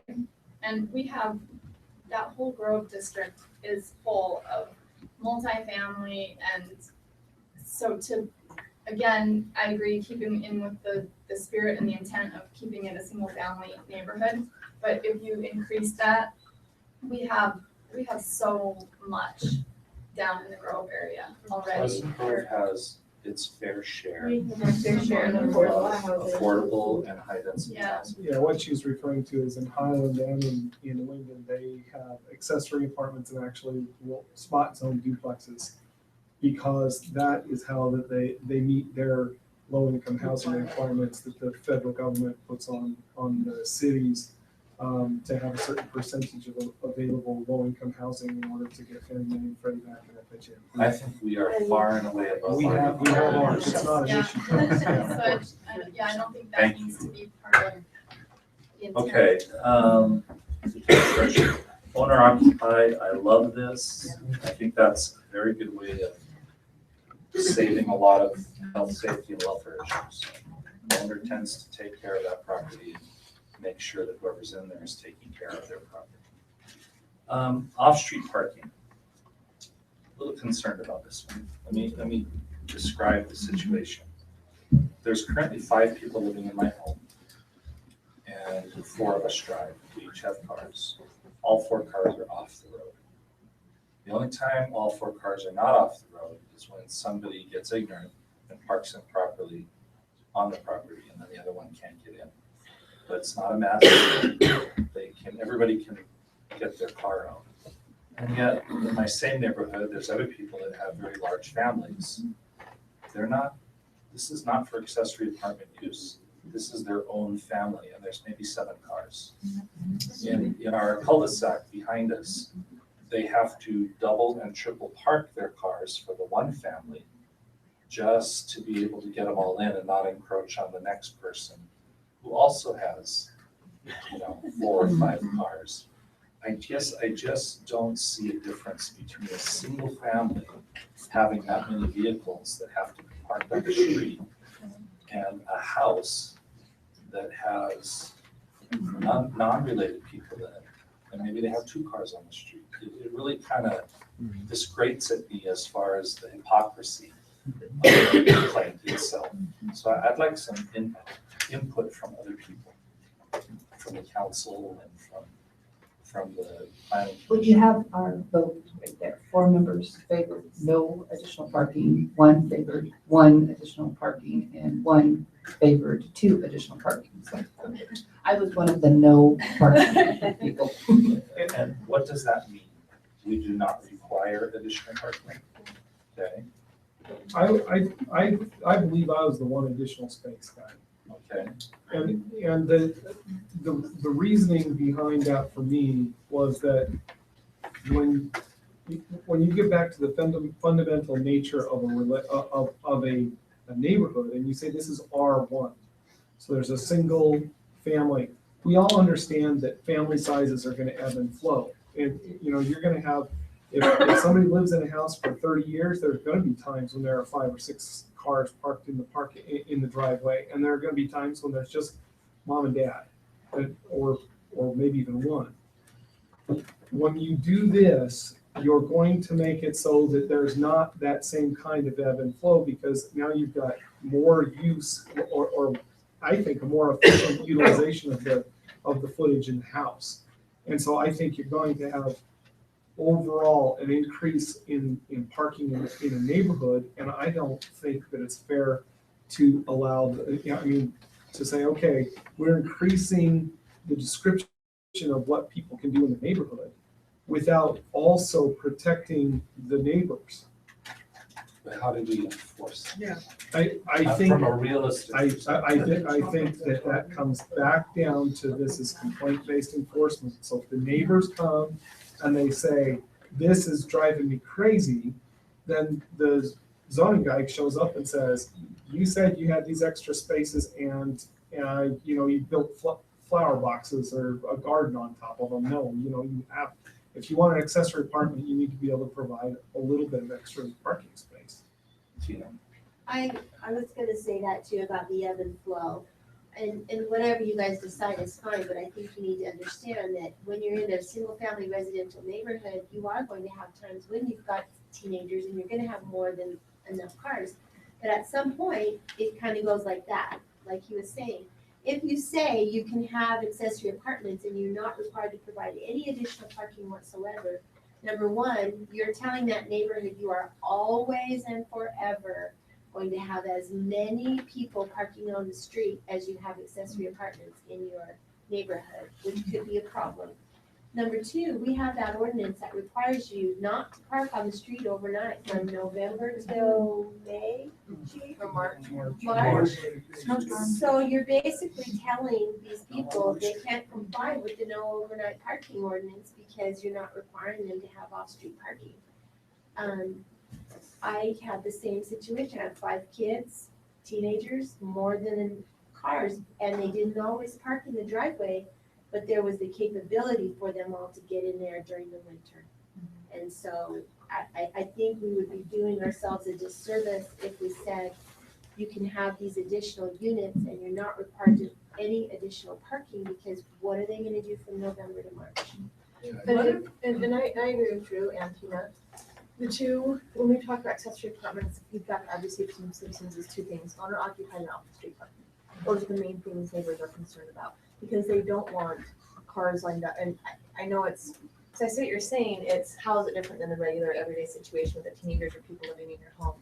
But those are the 2 main concerns I've heard from citizens, is they do want something, and maybe it's just in their mind, they're picturing all of a sudden someone's gonna rent out their apartment and now there's gonna be 5 cars lined up the road. I don't know, if that's really the reality. But I do think there needs to be something in there, and I agree with what you're saying, that I think it makes people, if we want people to be on board with this, not just the homeowner, but the neighborhood as well, I think we need to show them that we're cognizant of making sure that we have the off-street parking and that kind of enforcement in place. I just received a complaint from a citizen a few weeks ago, and their neighbor has 7 cars parked, and they have an accessory apartment. They're living down there, and it's blocking their traffic. Now, they could have 7 cars from the teenagers, I don't know. Do you know what kind of neighborhood, and I'm serious, like, are we talking R130, R125? Just a regular single resident neighborhood. Probably like an R110 or an Yeah. R112. Because Drew, Tina, me, and you, we all live in a place that has fairly larger lots and frontage than I don't know what we're imagining. But the second part of my complaint to this argument is just across over here on 400 East, between Viking Way and this, the Kmart, or not Kmart. What's it? Maverick. So right there, you've got some fairly compact houses. And my understanding, I haven't driven it recently, but they're lined up on both sides of the street. There is no parking at all, and you'd be lucky to get a fire truck down the middle. And that's not accessory apartment, I don't think. I think that's just people living. But But that's why keep this is even more creating that important. situation. I want to solve the problem, Yeah, the so overall problem. Because we have something in place that we can enforce. And the other thing I'm hearing from residents is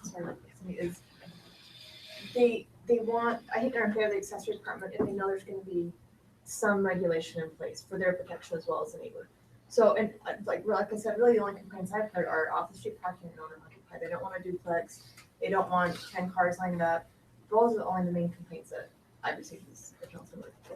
So what if we got away from the word additional parking and we just said all parking has to be off the street? So, and then it depends upon the size of the lot. So it depends upon how many people, okay, Gerald and I are living there, we have 2 cars. I can park 10 people on my property, Easily. without getting it on the street. So instead of saying additional parking, why can't we just make it that, no comment, Scott. No. Why can't we just say it has to be off-street parking? Provide off-street parking for the apartment. Did you guys consider that? Sure. I would have a No, problem. did you? No. Did you And then guys it depends upon the discuss? size of the lot, how many people are Off-street living in the house, maybe there's only one So you say home, it's- so why provide an additional parking if there's only one person that lives there with a car? So let's just say all off-street parking. Yes, the way it was presented to us, Hang on one second. the way it was presented to us was, additional parking. So we mostly talked about that.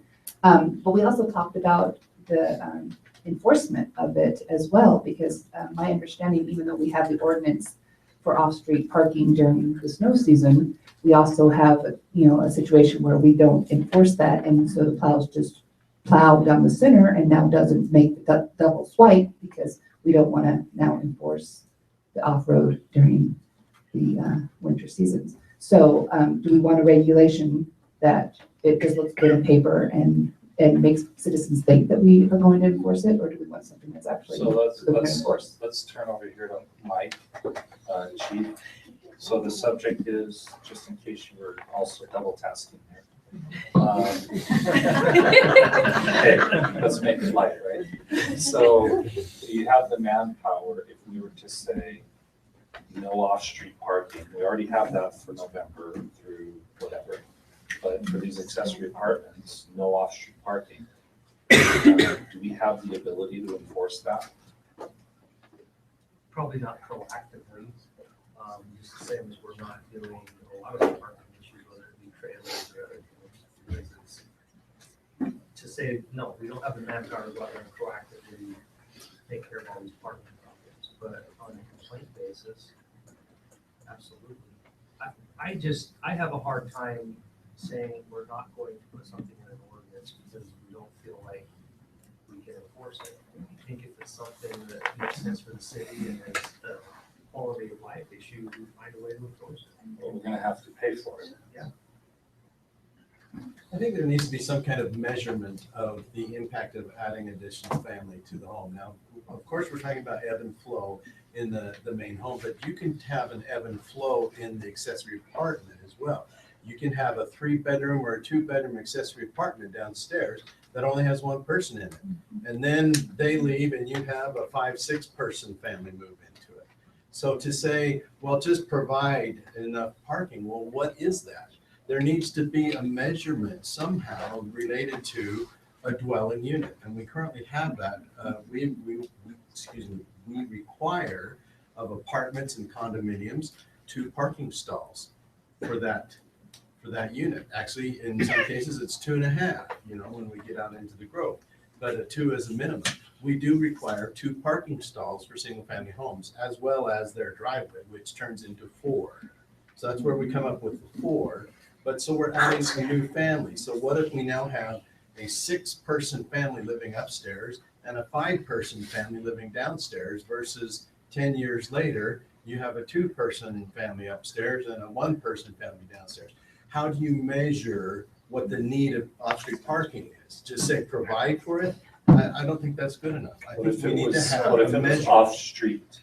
Yeah, but if you can't provide off-street parking, Then then you shouldn't have an accessory apartment. Right. that's right. So why define it then? Why So say can it how be many? defined that way? Yeah, Well, if, You just say must it has be to be off-street off-street. parking. but if you don't have a number and you just say it has to be off-street, they could provide just one and they say, I did provide off-street Yeah. parking. And then later they And need then 3. later right, but you have to have so that would be a number. And there is ebb and flow, but it doesn't mean that they balance each other out. No. I mean, so I'm so tired of it. in but there's times that you have to put up Sure. with it for 8 months and there's no place to park at all, or a year, depending on the term of lease of the people that are in there.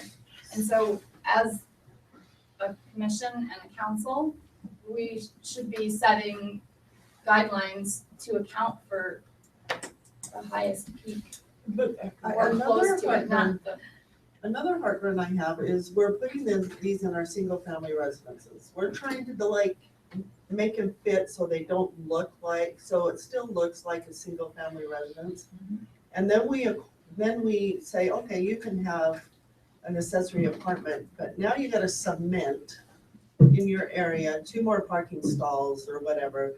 Pretty soon, the integrity or the look of the single-family home now looks like, oh, that's obviously an apartment living complex because they've had to provide this much more parking and. Or it's cement- the Andersons, or we know they have 7 kids. Or cement Ten. pads. And And 10 now we've people, lost 10 the hours. integrity of the single-family home. So I should recuse myself. It's a good point. I think it's valid. Peter? I would say if you just say no off-street parking, then that would be very difficult to enforce. If you say we require 2 parking spaces, and when they come in to apply for, to register their apartment or when they're applying for a building permit, then we can say you need to put these in right now, right? That's part of the requirement. If you say no off-street parking, then they can say, well, I have a spot, there's only me here. But then, how do you distinguish between a house with an accessory apartment where someone's parking on the street and a house where the teenagers are parking on the street? Right? Or where they have their garage stuck full of things and so they're parking on the street, right? How do you distinguish between those when you're out doing an enforcement? The neighbor may complain, well, no, I don't, I'm providing off-street parking. Or, I think it's difficult to enforce if you just say, no off-street parking. That's what I'm saying, we actually already have enforcement for regular everyday residents, and if the neighbor complains, and we actually already have enforcement for this. So we'd actually taken away the enforcement for the accessory apartment owners if they say it's just, because the other families are doing this, so. Right. Okay, I'm gonna risk it here. Jack, you need to come up to the microphone.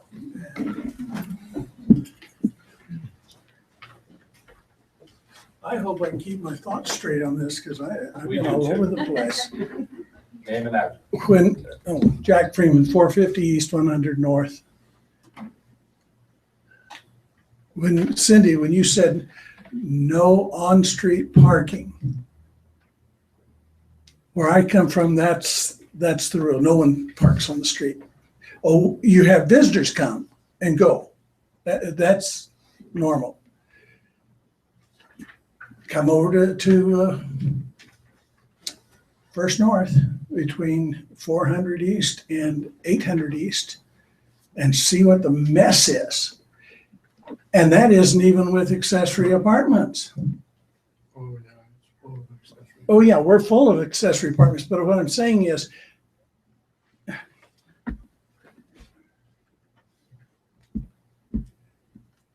across from me, I have a family that moved in, they're renting.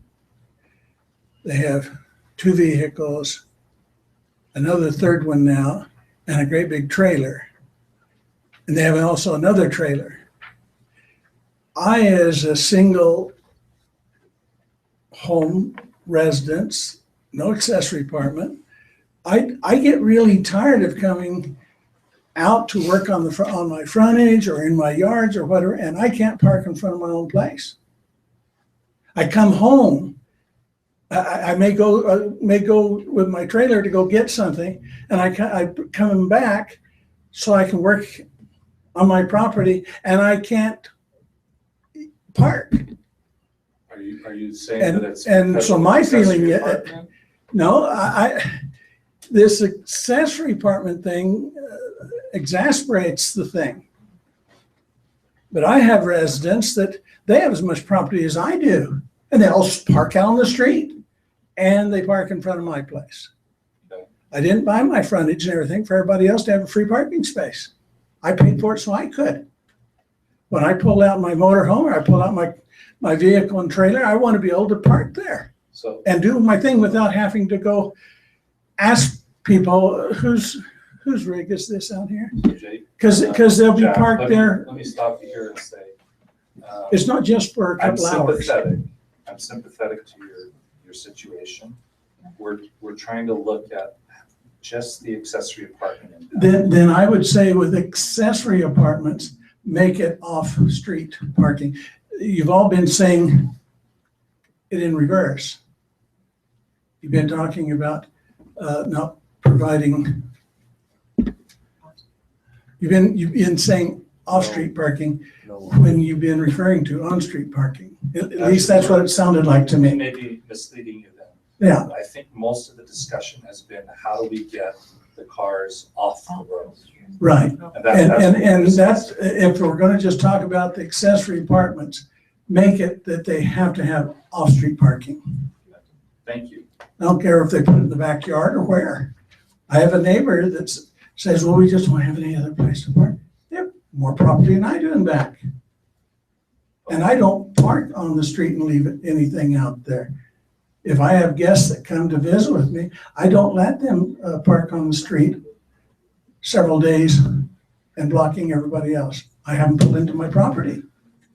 So if I do that, then I think everyone else ought to. Thank you, Jack. And then if I probably shouldn't have opened it up to the right. public. I'm sorry. But I'm glad you allowed me to say something because this has been stressful to me for years. Thank you. I'm sorry. If you want to use a street for an example, use ours. Okay. It's a mess. All right, let's come back to the subject matter at hand. We're dealing with the parking, which, as has been stated by several, that seems to be the number one complaint. And I think that if you just say off-street parking, then it works with that. So from a council perspective, how many of you feel, I mean, let's just take a, what do you call it, straw poll? And for those that are recording, this is not an official vote that requires action to be taken and it goes into the code. We actually have to have an ordinance. Right. Okay, so how many of you feel that if we use the terminology off-street parking must be provided? Is that sufficient? It is for me too. Anybody else? I can't even play that right now. Sorry? I can't even play that right now, but, And no specific wording on how many and. No, it's for the accessory apartment use. They must provide off-street parking. I have concerns about that language. I think they've been articulated by some of our planning commissioners, this challenge of enforceability, this lack of a specific number when we end up with people saying, well, yeah, sure, we had a car off street, but that was a one-time visitor. We have sufficient on-site parking when we registered. I think it's problematic. Okay. Eric said. Care not to answer or? I think there needs to be a minimum as we discussed. Okay. saying recent women. Okay, so just the straw poll says we need to come up with a number. So Ken, on the off-street parking, I'm sorry, this is what needs to be, okay, we're gonna need a number. Okay, this is where I get a bit frustrated. Okay. I'm trying to not express it too greatly. Oh, go for it. Come on. Tell us how you feel, Ken. Tell us what you really think. I better stand on my feet. You are the expert here. We have been discussing these issues for several years. We have studied what other communities have done for several years. We have recommended, based on the experience that we have come up with and what other communities require, 2 parking stalls So is that per what this accessory. says? That what you're seeing is the planning commission's feedback in discussing this issue.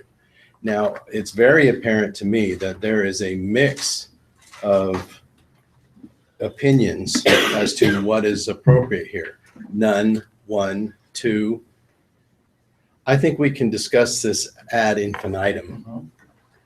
I think it just comes down to what do you think is the appropriate thing that has been studied and recommended, and go with it. Okay, so let's go back to the straw poll.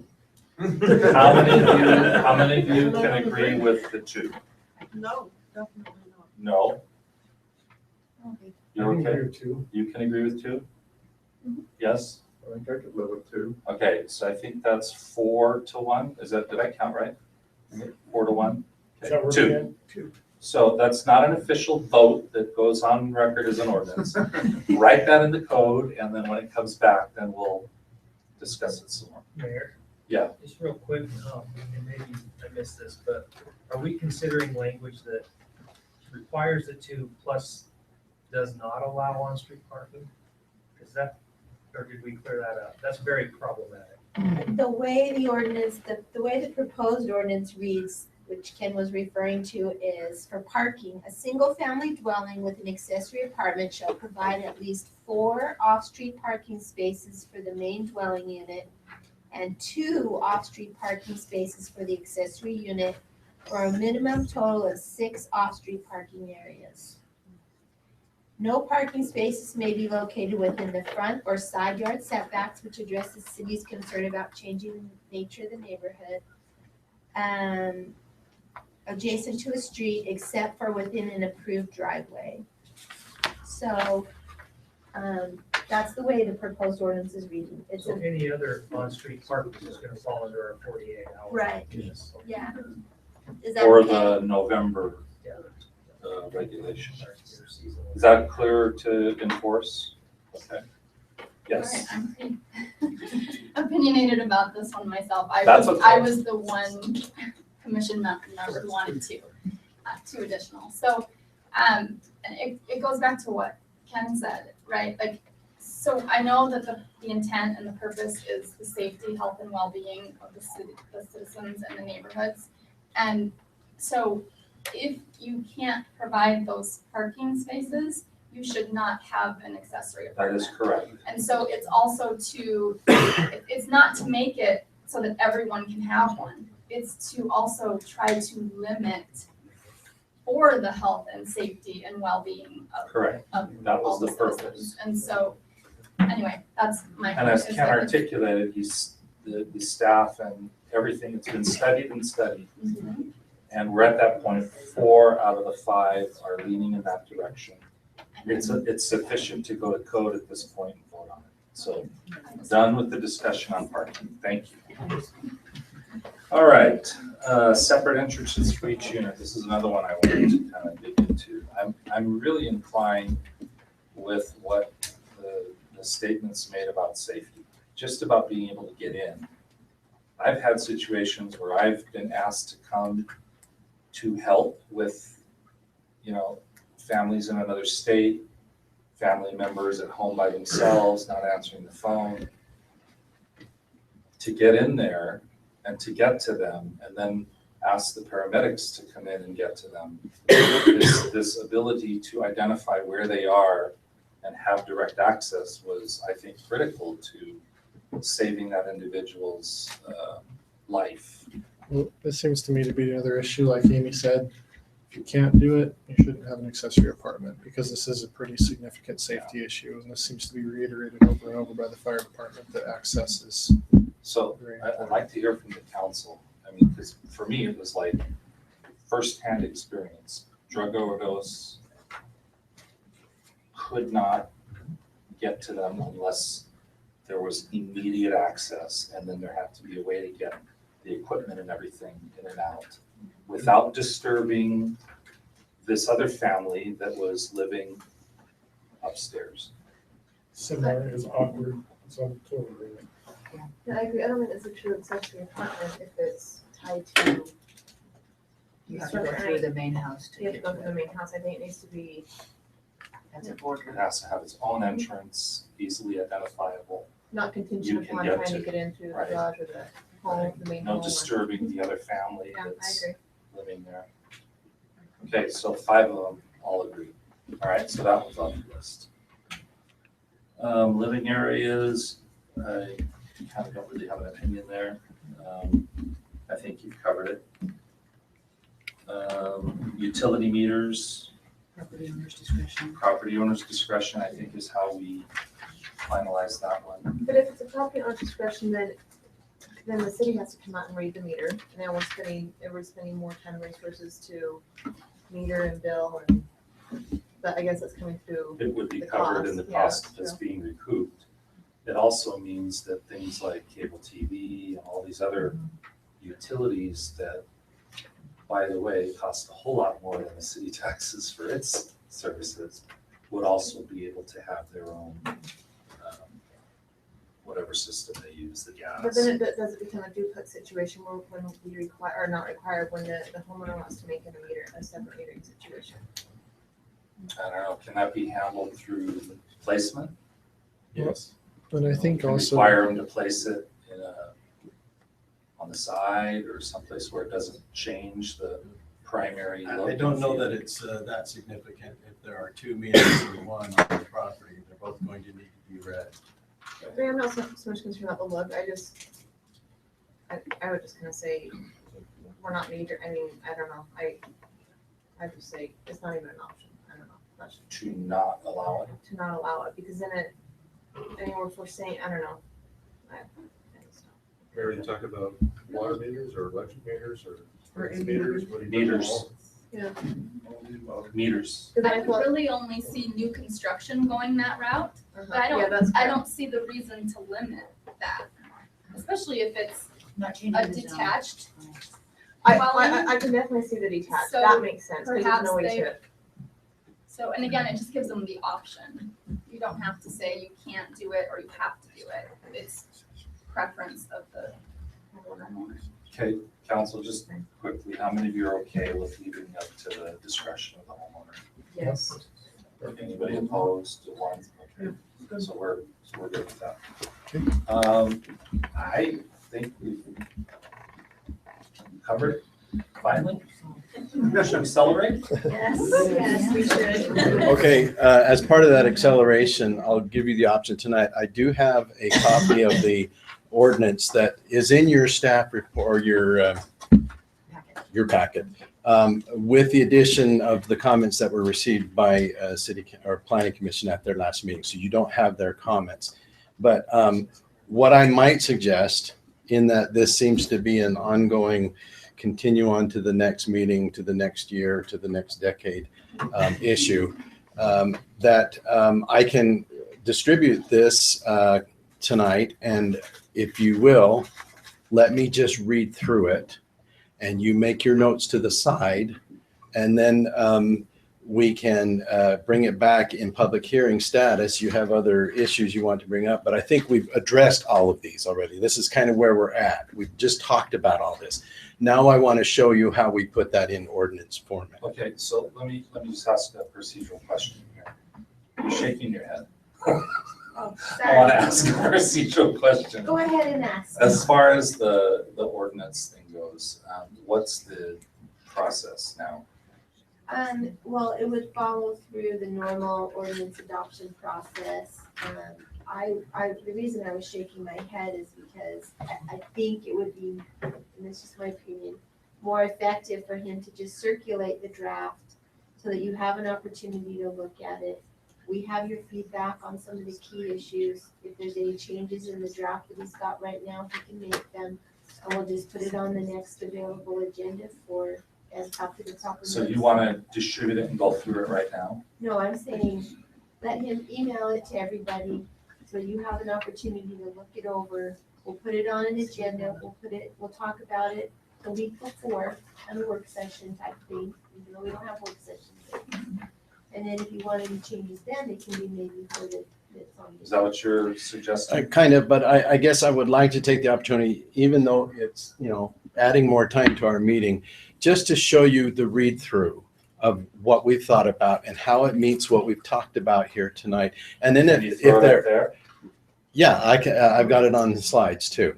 And if there are any red flags, in other words, wow, we missed that, we didn't talk about that tonight, then we can kind of indicate that real quick. I would rather do that than just say, okay, I'm going to give it to you, I'm going to email it to you, then you can email me back your responses. Well, that's kind of all separately, and we're not kind of cohesive in our thought process here. I would really like to show you how we're coming to a final point here. And I would like to read through that and without having major discussion, because we've already done that. But if there are any red flags, you can indicate that and we can work on it, and that will help us be better prepared when we go back to the Planning Commission, to the public hearing, and then come back to you in a public So hearing. you don't want us bringing up red flags the next time we talk about it? No, I'm saying, let's not have major discussion, but if you have a problem, and I guess what I'm saying is, I think we're prepared in this ordinance, based on what I've heard here tonight, we're ready to go pretty much, but I need your affirmation that there's not any huge red flags here. And I think that will help us as we go forward to the Planning Commission and then come back to you. Okay, we're gonna give you a time. Okay, 10 minutes. I can read quick. 10 minutes. Okay. And it's gotta be electronic so everybody can see it. 9.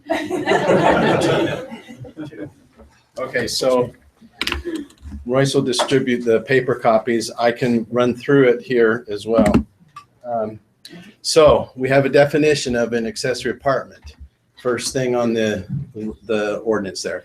The definition is a subordinate dwelling which has its own eating, sleeping, and sanitation facilities, which is one within or attached to a single-family residential dwelling, or 2, within a detached accessory structure associated with a single-family dwelling.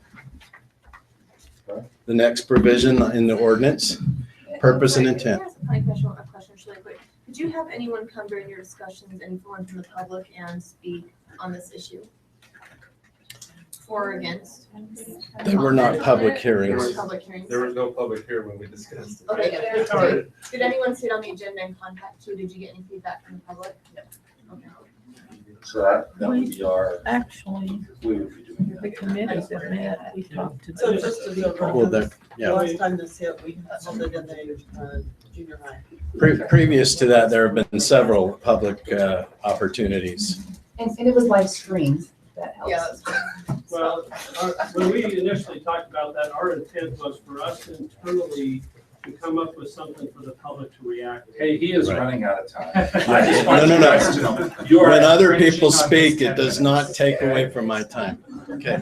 Purpose and intent. The purpose and intent of the accessory apartment ordinance is to recognize the residential character of Pleasant Grove City and to provide for supplementary living accommodations in the community, as well as provide for supplementary income opportunities of property owners. These provisions are intended to provide for affordable housing with reasonable limitations to minimize the impact on neighboring properties and neighborhoods. Next provision, owner occupied. No accessory apartment shall be created, established, or occupied in a single-family dwelling unless the owner of the property occupies either a portion of the main dwelling or a detached accessory unit on the same single-family lot. For the purpose of this section, the term owner occupied shall be defined as full-time residency within the home by the bona fide property owner or owners as shown on the Utah County Tax Assessment Rolls. Proposed code occupancy, one person living alone. Okay, this is the occupancy that can be, and this reflects our definition of family, otherwise listed in the definitions of the code. So it can be one person living alone, two people related by blood, marriage, adoption, legal guardianship, foster children, and the red verbiage here is what was in question by the Planning Commission. They thought we should strike this. My thought is that we should not, because we want it to reflect the same definition as we have otherwise for family. So I'm going to read the second bullet again. Two people related by blood, marriage, adoption, legal guardianship, foster children, and up to two unrelated persons, who do not pay rent or give consideration for staying with the family. Okay, does that cover the caregiver? If we have older Yes. Residents that need somebody to live in their basement Yes. to do yard work and take care of them and stuff like that, then Yes. they cannot accept rent in that situation? No, I'm reading it differently, Cindy. I'm reading this as the definition for the people that are living in that accessory apartment. If they're in the accessory apartment, they either have to be a person living alone or related to blood, marriage, adoption, legal guardianship So amongst themselves. what if it's somebody that they're asking to come and live in their basement or a caregiver plus yard work at a discounted rental? That's separate from relationship to the person that they're living. But we haven't addressed it, have we, in this ordinance Well, as okay. far as a caregiver? Well, the thing is are you gonna have, so the caregiver could occupy the accessory apartment and meet Right. that definition. Right. They wouldn't be the family, they would be the up to two unrelated people who would pay rent. But why, so explain the do not pay rent. That, I think that's So the. that, normally you put that in there to kind of include those two people as part of the family. Like Provo defines them as roomers and boarders. We've chosen roomers and boarders. We've chosen to handle it this way by including them in the definition of a family. A friend that lives with the Right, family. friends that lives with the family. If your best friend wants to come and live with you for longer than 30 days, she could under this definition, as long as you're not charging her rent. Because once you charge her rent, then she's not a friend staying with you anymore, she's a renter. This would also cover cohabitating unmarried couples. Exactly. Mhm. Yeah. Okay, next That bullet makes is sense. up to four, And it and, didn't make sense, we're not gonna get clearance. okay, It's a sorry. major issue. Well, maybe I'm just thick. So we have an older couple and they rent their basement out to somebody at a discounted rate for doing yard work and things like that, or caregiving, or some type of assistance that way, where do they fall in? They're gonna pay rent, but it is. I have a question for her. Are you talking about, so people that you were not related by Yeah, blood? not related. And the people that are not related by blood, neither one of them are related, and they're living in the accessory apartment, they're not related to each other? The people living in the accessory apartment are not related to each other. Well, you'd have one person. I'm asking a question, are the Oh. people living in the basement or the accessory apartment not related to each other? I don't know. Are they married? Are they, I don't get the So I question. think what. It's Sorry, am I- inside the accessory apartment. Yeah, What's this is taking only place in defining the what's, yeah, this is only defining who can live in the accessory apartment. So by definition, you have the main dwelling unit with the older people that need the help. Yeah. And because they're going to now have a legal accessory apartment, they can have these people live in their Well, it doesn't basement matter what and pay arrangements. rent. Okay. No. But if you've got a family living in the basement, right? Oh. You could only have up to 2 additional unrelated people living with that family who don't pay rent. Because the family's paying rent to the original owner upstairs, That right? makes Does that make sense. sense? So it's separate from Yeah. a relationship with the primary owners. Okay. Okay, so under occupancy, every one of those bullets or dashes, except for the last one, are different categories that might be considered as a family in this dwelling, in this accessory apartment. So you have the one person, you have the 2 people related by blood, blah, blah, blah, blah, or up to 2 unrelated. And then the next one is, or it can be this situation, up to 4 unrelated people. Planning Commission has suggested it be 2. I suggest that we should stay with the same family definition that we allow in any unit. And then the next category is any of the above plus a guest for less than 30 days per year. So what we're saying is we're defining the family. We're defining the family unit that can live in any dwelling unit in the city. I'm totally, LSAT exam, right? I'm totally confused. I don't think the common citizen, and maybe I'm too stupid. Okay, what we're trying to do is put definition on the type of density that we can have in an accessory apartment or in a family home that has an accessory apartment. We are saying these are the types of groups or the type of family that can live in an accessory apartment. You either follow under this one, this one, this one, or that one. And if you have up to 5 unrelated people, you can't do that. That's too many people in your accessory apartment. If you have 2 guests staying for less than 30 days during the year, you can't do that. That's too many people. Okay, so I have a question. So I'm really confused, like there should be blood tests done, or I don't know, like are we getting like urine analysis, like are we? You can do those swabs. Okay. So to me, in accessory apartments, an accessory apartment, no matter who's living there, life safety issues still the same, whether it's blood, whether it's neighbor, whether, it doesn't matter. The life safety issues are still the same. So are we saying if they meet this criteria, then they don't have to come in and register the apartment? Like, I'm not sure why we even have this, why we're regulating this. I'm not understanding why we even have this in the. Because we regulate what the definition of a family is in our regular ordinance of who can live in For the single main family? house, right? Yes. Okay. But in a single family zone, we allow this combination of people to be defined as who can live in the main part of the dwelling. So what Ken is saying is, if we define who can live in the main part of the dwelling, we should be consistent and define who can live in the accessory apartment as well. So you But can't my have 5 comment, families in the accessory right, apartment. you don't want to have over occupancy in the accessory Okay, so why can't we just say apartment.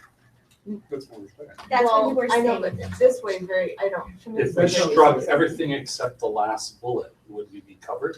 Family is defined the same as in the definition of the city code.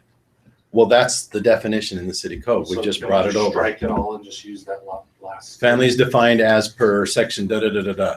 Well, we can do that, but then we have to go back and find that section. Why can't we just put it right here?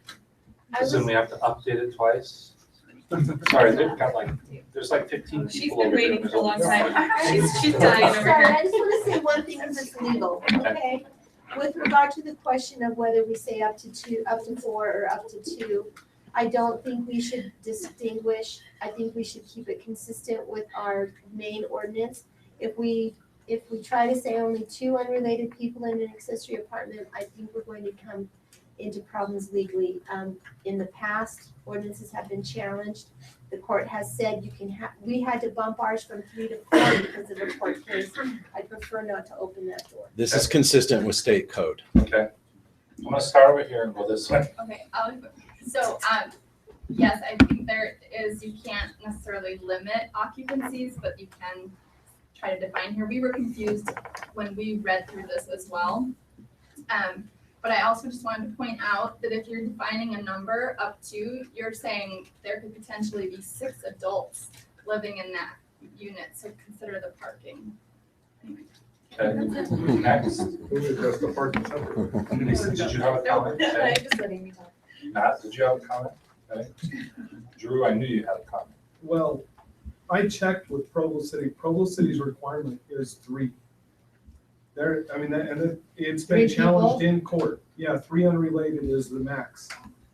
And they've had landlords In that Provo? have sued them over that and they've lost. But I don't they've got know what the deal apartments is there, but everywhere. that's happened. This was a recent case about 2 years ago, and it happened in Ogden. And we had to change our ordinance I to match understand what that case I is. heard that because I understood that the state came out with some, overlaid, but I don't know how. I think they carved out an exception for college towns or something. That's what it was. So Ogden's got an exception. So we can't use the 3. Okay. We have to use the 4. We had just considered that, is this an accessory use or not? That's what we were thinking. Okay. So, Comment? No. You're not required to, just ask. Peter? No? Levi? Down. Okay. All right. Anybody else from staff? Okay, so Ken, what do you want to do on this? I want it just the way it is. We just told our attorney just told us it has to be 3. Well, I think he It has- wants the 4, No. didn't you? That's before. The 4, I mean, it has to be 4, I'm sorry. yes, which is the way it is. Okay, so change it to 4. It's not changed. It stays the way it is. Yeah. With the red? No, the red is just a suggested change, but I'm saying let's not go with the red on that one. On both sentences? On the red, on the first one, it was questioned that should be taken out. And I'm saying, no, that should stay in. So you want to keep the red on the first one. What And about then- the up to 4, 2? under the Okay, thing? sorry, that's confusing. On the up to 4, if it's in black, that's our current proposal. And I say stay with the current. And the red is on this one above it was just being questioned, but it is current proposal. So So what about the 2 on the third? strike the 2. Okay. Strike the 2 on the third bullet, keep the red on the second bullet. Yes, sorry, that's All right, let's confusing. read it. Okay, I'm gonna go on. I'm comfortable with all that. It's more than 10 minutes. But not 10 minutes of my speaking. Okay, go. If I can get this to move, why is this not going?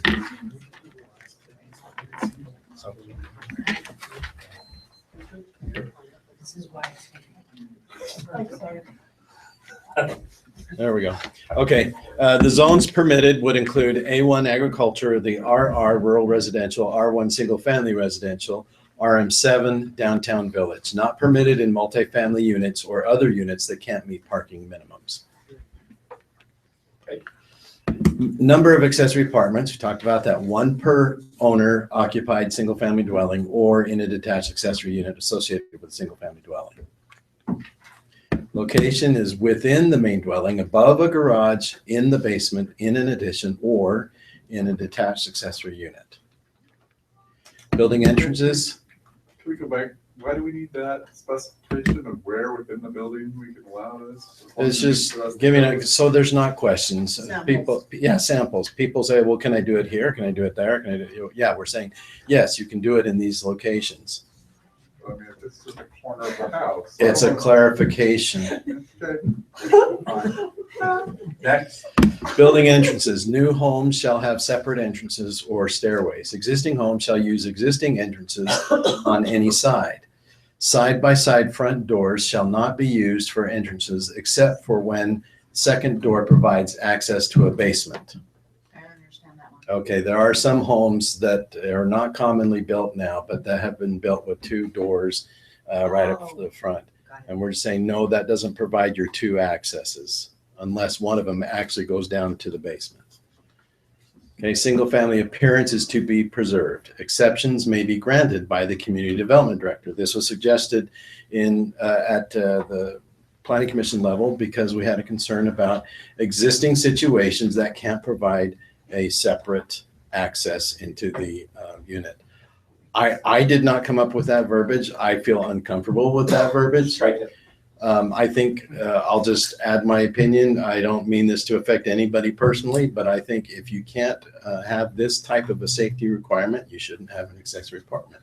Okay, strike it. Address, same address number as the home with principal unit labeled A and accessory unit as B. Addresses must be located in a visible location on the street frontage side of the home. Could we add that it also had to be where the apartment was so that they could, fire and police could know where to go? Well, it has to be visible from the street, and not all entrances are going to be visible from the street. Just like on the curb, so like the number with an A and the number with a B, could we do that? I mean, cause like our address is engraved in stone, I mean, I really can't add like, Right. unless we're gonna, I mean, it could look, I don't know. You got a lot of streets. Okay, so we're not gonna change my address. No, We're just labeling The additional the B. additional. it doesn't have, I mean, if it's built new, we'll probably suggest you have an A and a B. But if you have your number on your home, that's fine. But if you want an accessory apartment, you need to show that other number somewhere on the front that says B. Which could be on the curb. It could be, okay, located in a visible location on the street frontage side of the home. We're suggesting it be on the home. On the curb can happen as well, but the curb is not always as beneficial if you have someone parked in front of it or something. We feel like the address number needs to be on the home. Or there's no curb. Or if there's no curb, exactly. So you would Or have there's to add no a pile number up somewhere. on yeah, Add there's your no- address or if it's you scraped off. if you made a accessory And apartment in well your lit. house. Okay. It could be cute, trust me. Okay, parking, 4 off-street parking spaces minimum for the primary unit. That's just required anyway. 2 additional spaces for the accessory unit. 6 total spaces required. Includes covered parking and tandem parking in driveways. So in other words, tandem is front and back. You can have a large driveway, and if you have a long driveway there, you can get 6 cars. Well, then that's good. That works. Wait, includes covered. That's just. In other words, your garage counts towards 2 of those, or if you have a 4-car garage, then that counts towards 4 of those. Okay, and must be paved. Access must be paved. Separate living areas. Accessory apartments must have the following separate from the primary unit: eating area, sleeping area, sanitation facilities. Building code. Construction and remodel shall meet building code at the time of construction. And we have the state code there that applies to egress windows, and we talked about that. Utility meters. Okay, so the shall not in red was suggested by the planning commission, but I think we decided that we wanted to not include that, just stick with the black. Utility meters may have separate meters for gas, water, and electricity. Meter must be in property owner's name, and they are responsible for payment. Interior access and interior access between the primary and accessory dwelling must be maintained if they are attached.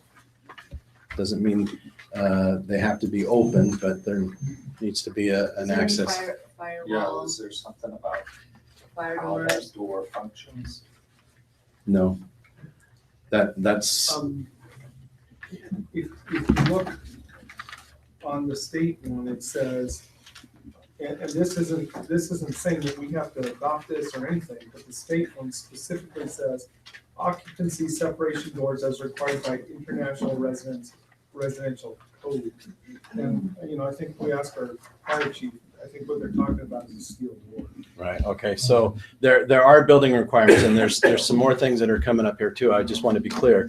Whatever is required by code, by building code, that will be required. So we're not saying in here that it needs to be a certain type of a door, because when they come in, they're going to have to meet building code, and these things will be identified for them. We will have a checklist of what needs to be done, but we're not spelling all those little things out in the ordinance itself. So the answer is yes, it's covered in this other code. Yes, and there is a provision coming up that talks about meeting the building code requirements. Okay. Not intended for sale. I think this is a good thing to have in there. It was recommended to be stricken by the Planning Commission. I think it's otherwise not legal, but I think it's just a good clarification item to have in there that these are rentable units. They are not sellable units. Home occupation businesses may be approved but limited to a home office with no customer traffic, may only be operated with permission from the property owner.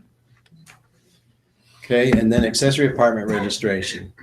They must submit a form showing the site plan, include floor plans showing where accessory apartment will be. This next one is recommended by the Planning Commission. Provide photos of carbon monoxide detectors, smoke detectors, and earthquake strapping on water heaters.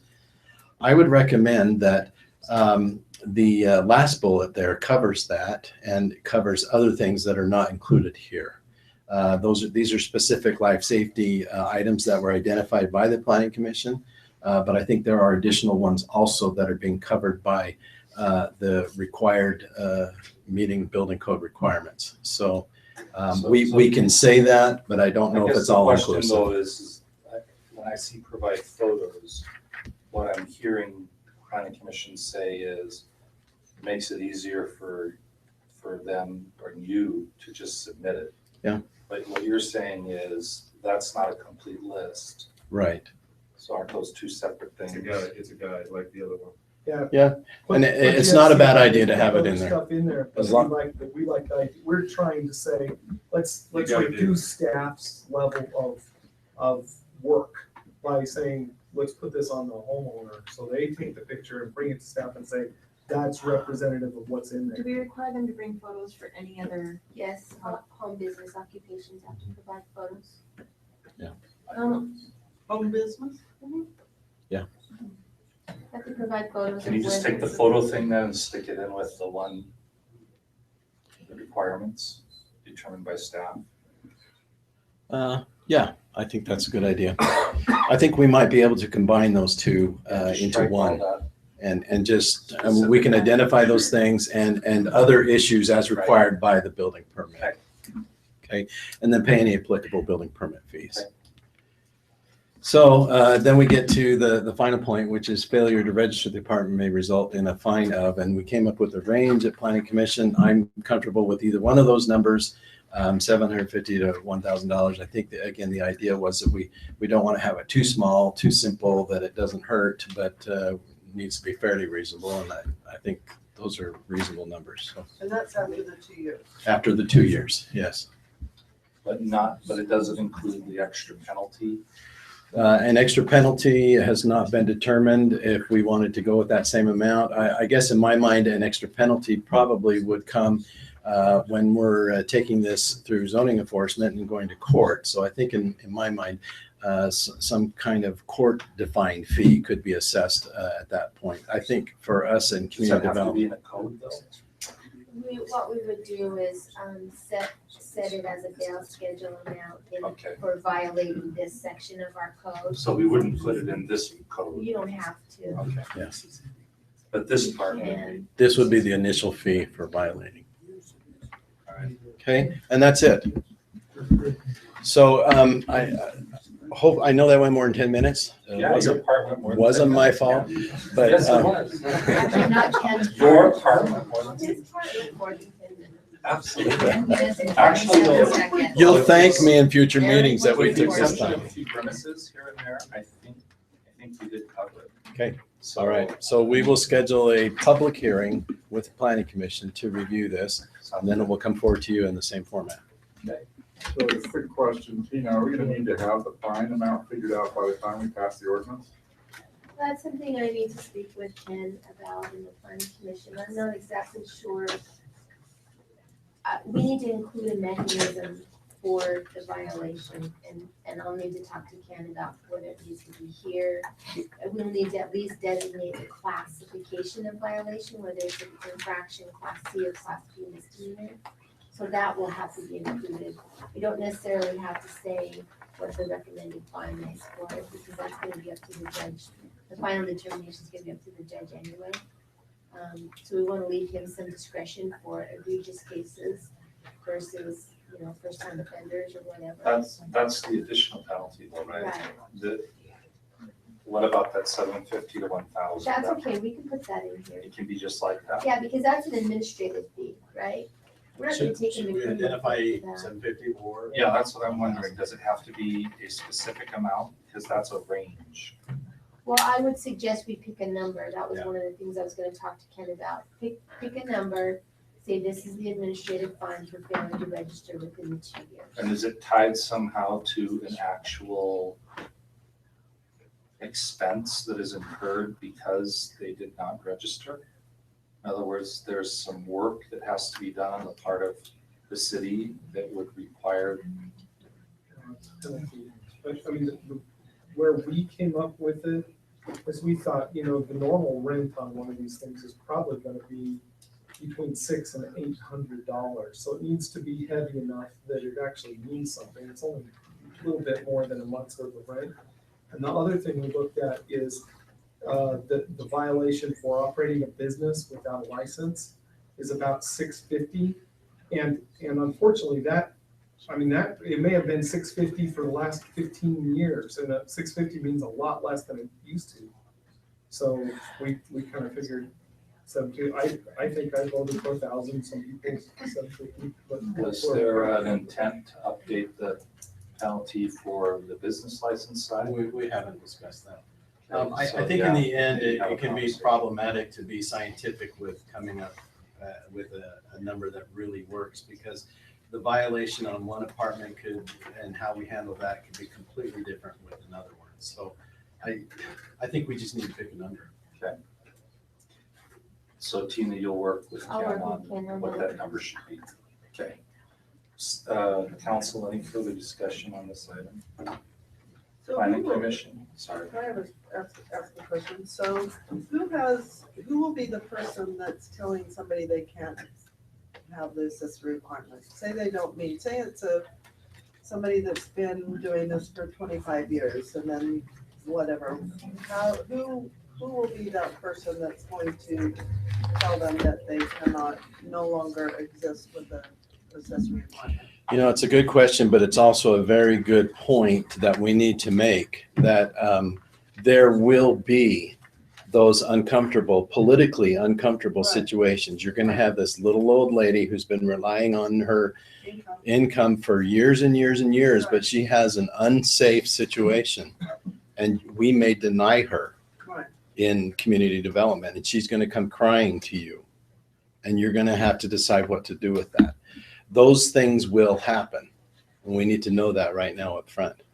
But I think initially that it will be up to our building inspectors to make that determination as to whether or not they can meet the required situation. But I think it behooves us as a city to take that stance, to be liable to a certain point and not liable to another, to know what we have and how to deal with it.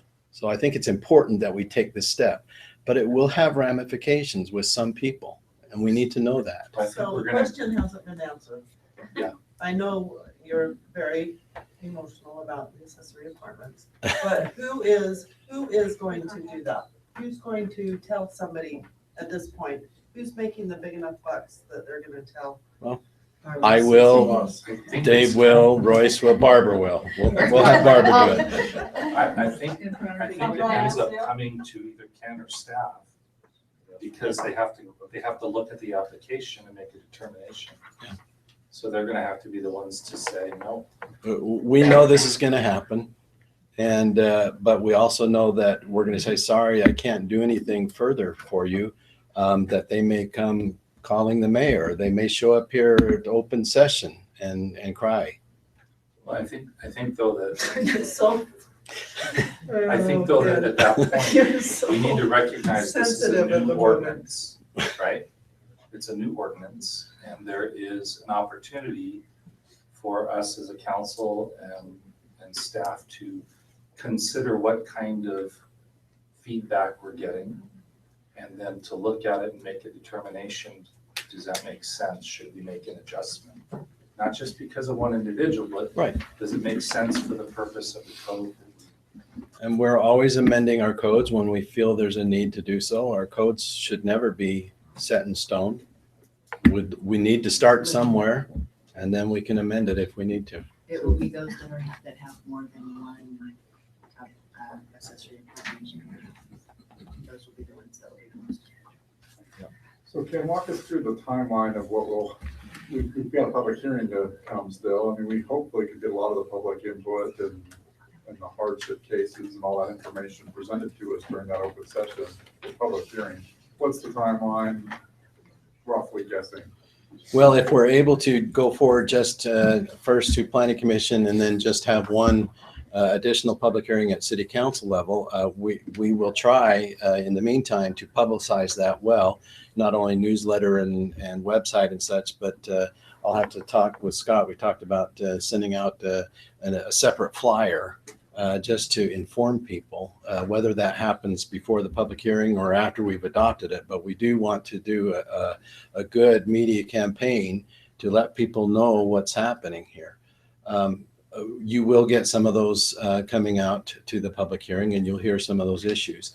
There will inevitably be those people who, for some reason or another, didn't hear about it, but they are affected, and they will come after the fact and let you know of their concerns. So I think we need to be aware of that and be willing to readdress certain things or come up with a method of allowing for some exceptions, perhaps. I don't know. I'm hesitant to put exceptions into the code at first, because I think that can just be pulled wide open and everything becomes an exception. Ken, you're going to create an ordinance based on the feedback tonight. Yes. When we have the public hearing, that's what's going to be presented to the public for them to react to. Right. That's going to be done on the planning commission level first. We're going to get some feedback at that point that we might tweak, change, whatever. Right. And then we're going to do this again with the city council. So maybe a tweaked ordinance a little bit, get that in front of the city council. They're going to have a public hearing. And then the council, 2 weeks later, or whatever, we're going to potentially adopt after we have feedback from the public. Right. So timeline, we're looking at a month. It could happen a month, 2 months. Okay, thanks. That's perfect. Helpful information. Anybody else, council? Planning commission, anybody on this? Staff? Okay, thank you. That was well done. All right, let's move on to neighborhood and staff business. Libby, do you have anything tonight? No, do you have any idea when the Battle Creek tennis courts will be open to the public? So there was going to be a groundbreaking or a ribbon cutting, and it was supposed to have been this month. My understanding through emails and things is there was a snag, and so it was pushed to a non-specific date in October. Yeah, they want to make sure the field house is done, all the landscaping's done, everything is really ready to go, then the ribbon cutting, and then the tennis courts will be available. They're a little nervous about with any construction going on around there, having just general public running around. So right now, it's in October. Sometime in But we don't have a date. Okay. Okay. Probably just in time for summer. Probably. Anything else, Libby? Okay. Ken, anything? Yeah, can it take another 10 minutes? Sure. Restrooms right down the Chief, Mike?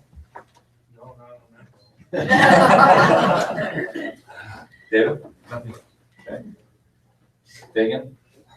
No, don't do that. Our 2 plans that need to be signed. Okay.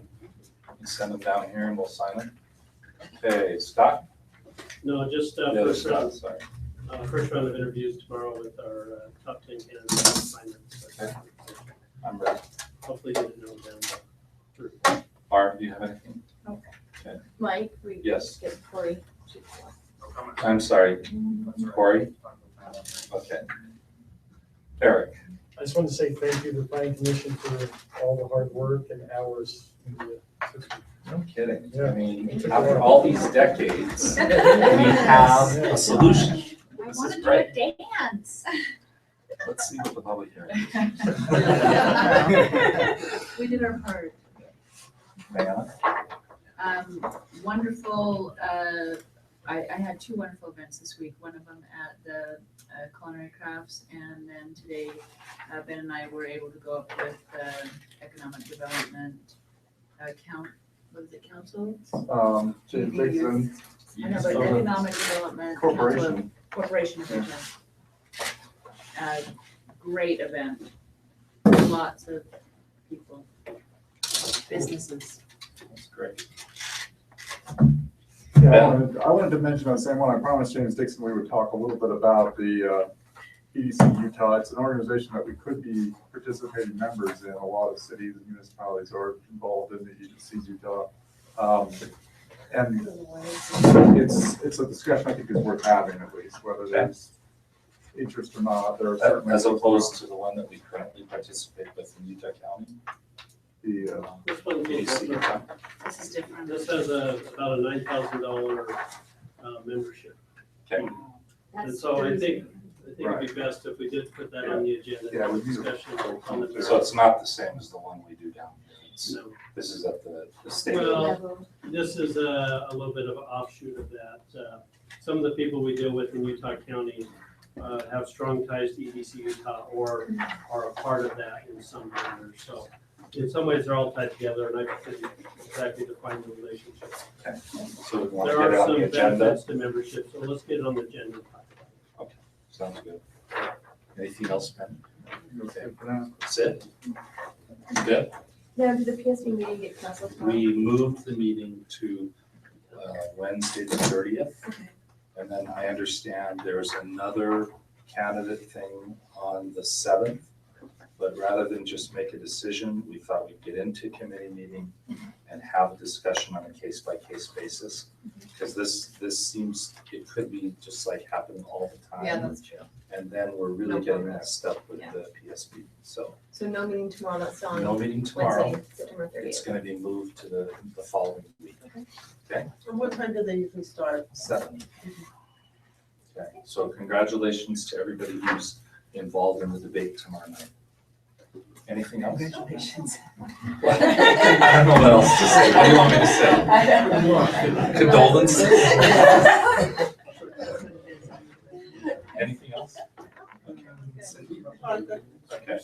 Well, I have something totally unrelated to this, but I just thought I'd tell you on a happy note for us, Water Gardens. We got called by Associated Foods. We're presenting to their managers on Tuesday of next week. And we're going into every Associated Food store with our popcorn, with our kettle corn and our theater corn under our name, beginning the 1st of October. So 24 hours, you have that craving, you can go right into your local Associated Food store, buy your product. That's from Tremont down to Vegas, not Vegas, North Nevada. Oh, cool. And then once we get in the warehouse, it expands from 60 stores to the possibility of 500 stores throughout the Intermountain West. That's awesome. Pleasant Grove. Pleasant Grove. It's all out of that kitchen in PG. Wow. We're doing it all right here, That's awesome. except for the warehousing, so. All right. It says here, planning commission business, and I think, I don't know that we really covered that, but are there other items that you wanted to bring up tonight? Yep. So the first one is, when I got appointed, I started going to training. And consistently in the training, there's been discussion about conditional uses and how often the city or the planning commission shouldn't be using conditional uses. And so there are some cities that don't do conditional uses at all. I have discussed it somewhat with the commission and with staff over it, and we're starting to make some adjustments, but I would like you to be aware that, that's an issue that I'm trying to figure out, and what your, what your thoughts are. Because I think that we, tend to do more conditional uses than we should. And, when we have an issue with, when we get an appeal, it's because of a condition that's either denied or or approved, depending on, who's doing the appeal. But, as long as it's as long as it's allowed in the ordinance, we can't deny it. So, if you want the denial, or if you want the restriction, then we shouldn't be doing it in conditional uses, we should be doing it in ordinances. And so that might be a consideration, since you guys are the only ones that can approve ordinances, that you might want to think about that and decide if you want to update the ordinances to limit some of the conditional uses and stuff that we are doing, so. So along that line, I have a question. We just went through this Sheridan case, which I think is not done. Is it completely done now? Well, as far as the city's concerned. We're done. At the city level? Okay, so then good, we can discuss that. So my question is, if we had not had a conditional use in place, what would the effect have been? Because a lot of these things don't go past the council, right? They get handled at planning commission, and then they end up. So for the last several years, cities have been advised to go through their conditional uses in each zone and decide whether or not it's really a conditional use, whether they want to leave it off totally, or whether they want to make it a permitted use. Community development is supposedly doing that and going through our ordinances. I don't know, they might have gotten slowed down for different reasons, but we're aware of that, and Ken's been working towards making determinations as to whether or not they really should be listed as a conditional use. Conditional uses should only be those listed that you might permit in the zone with certain restrictions in order to minimize the negative impacts of the surrounding neighborhood. So in terms of the Sheridan appeal, are we going to allow accessory buildings to be any size they want? If so, then we put them in the permitted use. If we don't want them at all, then we take them out and don't have them as a And I condition. think that's what you were discussing with us a couple of times ago. Well, yes, we did recently pass an ordinance that had been in place before Mr. Bourne came forward with his plans. His plans would have been altered and would not have been able to come forward for a request of conditional use to do something more than what was required. We now have an ordinance in place that says you do this, and that's all you can do. There's no recourse. There's no conditional use. You do it or you can't do it. Okay. So we do need to go through and make those determinations. And I would the include commission's waivers in that also. While we're talking about the conditional uses, I think there are some waivers that we should just not have to, well, we shouldn't deliberate. good. What labor waivers? Like, for example, sidewalk, curb and gutter. That's my number two comment. Just gonna bring. That was my number two issue. When you have we want sidewalk, curb and gutter for stormwater. When a resident comes in with a building permit and is constructing, there are some situations where it was so difficult when you hear the resident talking about it, even though my core knew that we needed the sidewalk, curb and gutter, they're appealing for a waiver to not have to put that in. So what do you want, Kathy? We want sidewalk, curb and gutter. So you want to eliminate waivers of contest? Well, the situation that I've seen since I've been on the commission is we're giving more waivers than we're not. And a specific case came up recently that I emailed staff and council on, because not only was it, a waiver on the part of the sidewalk? But I also had a concern because the individual that came in was strictly, didn't live in the city, and was strictly doing the remodel that triggered sidewalks to sell the property. And he came in for a waiver, so he didn't have to pay for the sidewalks, so he can sell the property without the extra expense. And he was coming in as a non-member, not gonna keep the property, and he's waiving the rights of an individual that he's gonna sell to protest. And I'm like, okay, I have a conflict there, because I don't think that, especially in this, I don't think it should be in any situation, but especially in this situation where he is making a decision and getting a waiver of, and denying the right of somebody else on a sale of a property. And so that's kind of that's why I brought that up to council and staff, is because it was, for me, politically and property rights and that kind of thing, and people's rights to deny somebody else's rights, kind of concerned me. But the issue is I went back and did research and actually went through the files myself, because I didn't want to make Royce have to go do the man hours. I went back down to 2008 and pulled all the waivers or all the applications for road.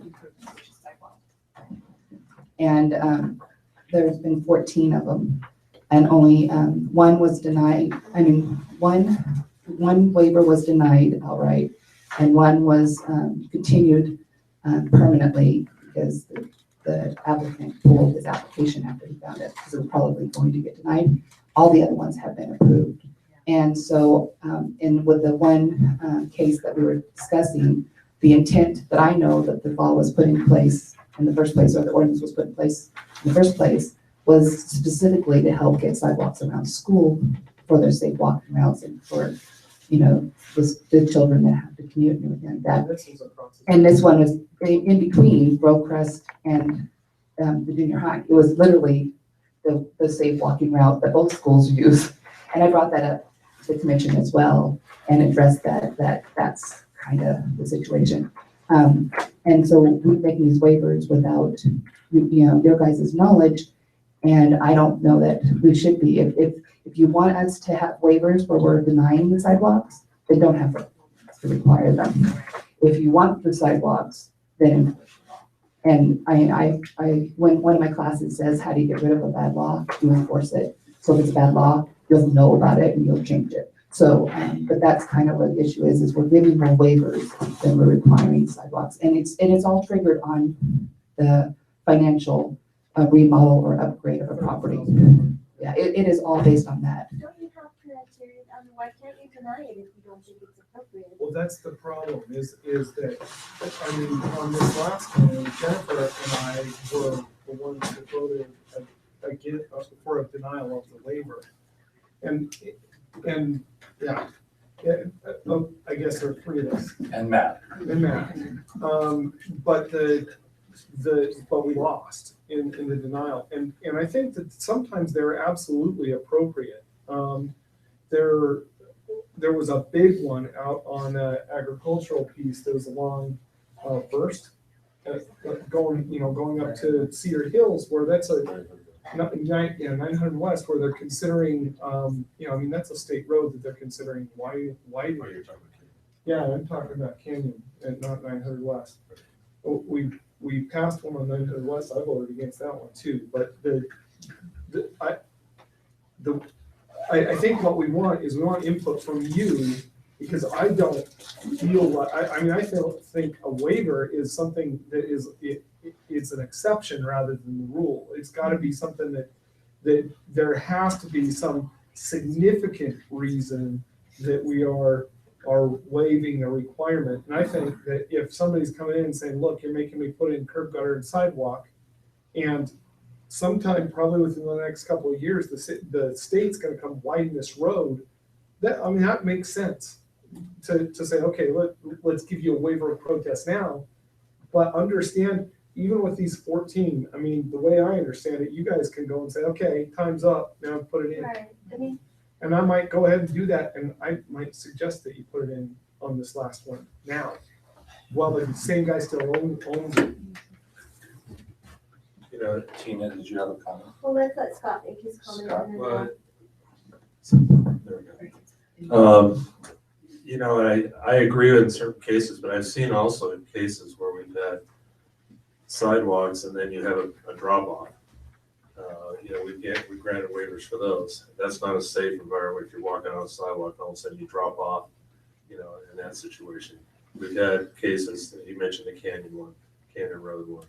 We've had cases where you had right in the middle of a 3/4 mile stretch where there's no sidewalks and curbs. And the appropriate place to do that is when the whole area, when the whole property gets developed. You know, when they wanted to do that, you know, but right now there was a stretch going down 3/4 mile without a curb and gutter. There's plenty of instances, I think it's not a common say there's no waivers. I think there's something in there. Yeah, but maybe we can tighten up the requirements, you know, as far as what that goes, but I think it's case by case still, you know, in a lot of sense. I know in the area I live in, a lot of you know where I live. There's curbs and gutters across the street from where I live. And there's one just to the south of me, 2 doors down. If I made a $30,000 improvement, I would not file a waiver, you know, to do a curb and gutter right there because it's in my neighborhood. But when there's nothing around there for 3/4 mile, you're required, you know, to do that. I don't know, you know, or if it's a safety hazard, you know, that type of thing. But I agree, there's plenty of cases where there could be.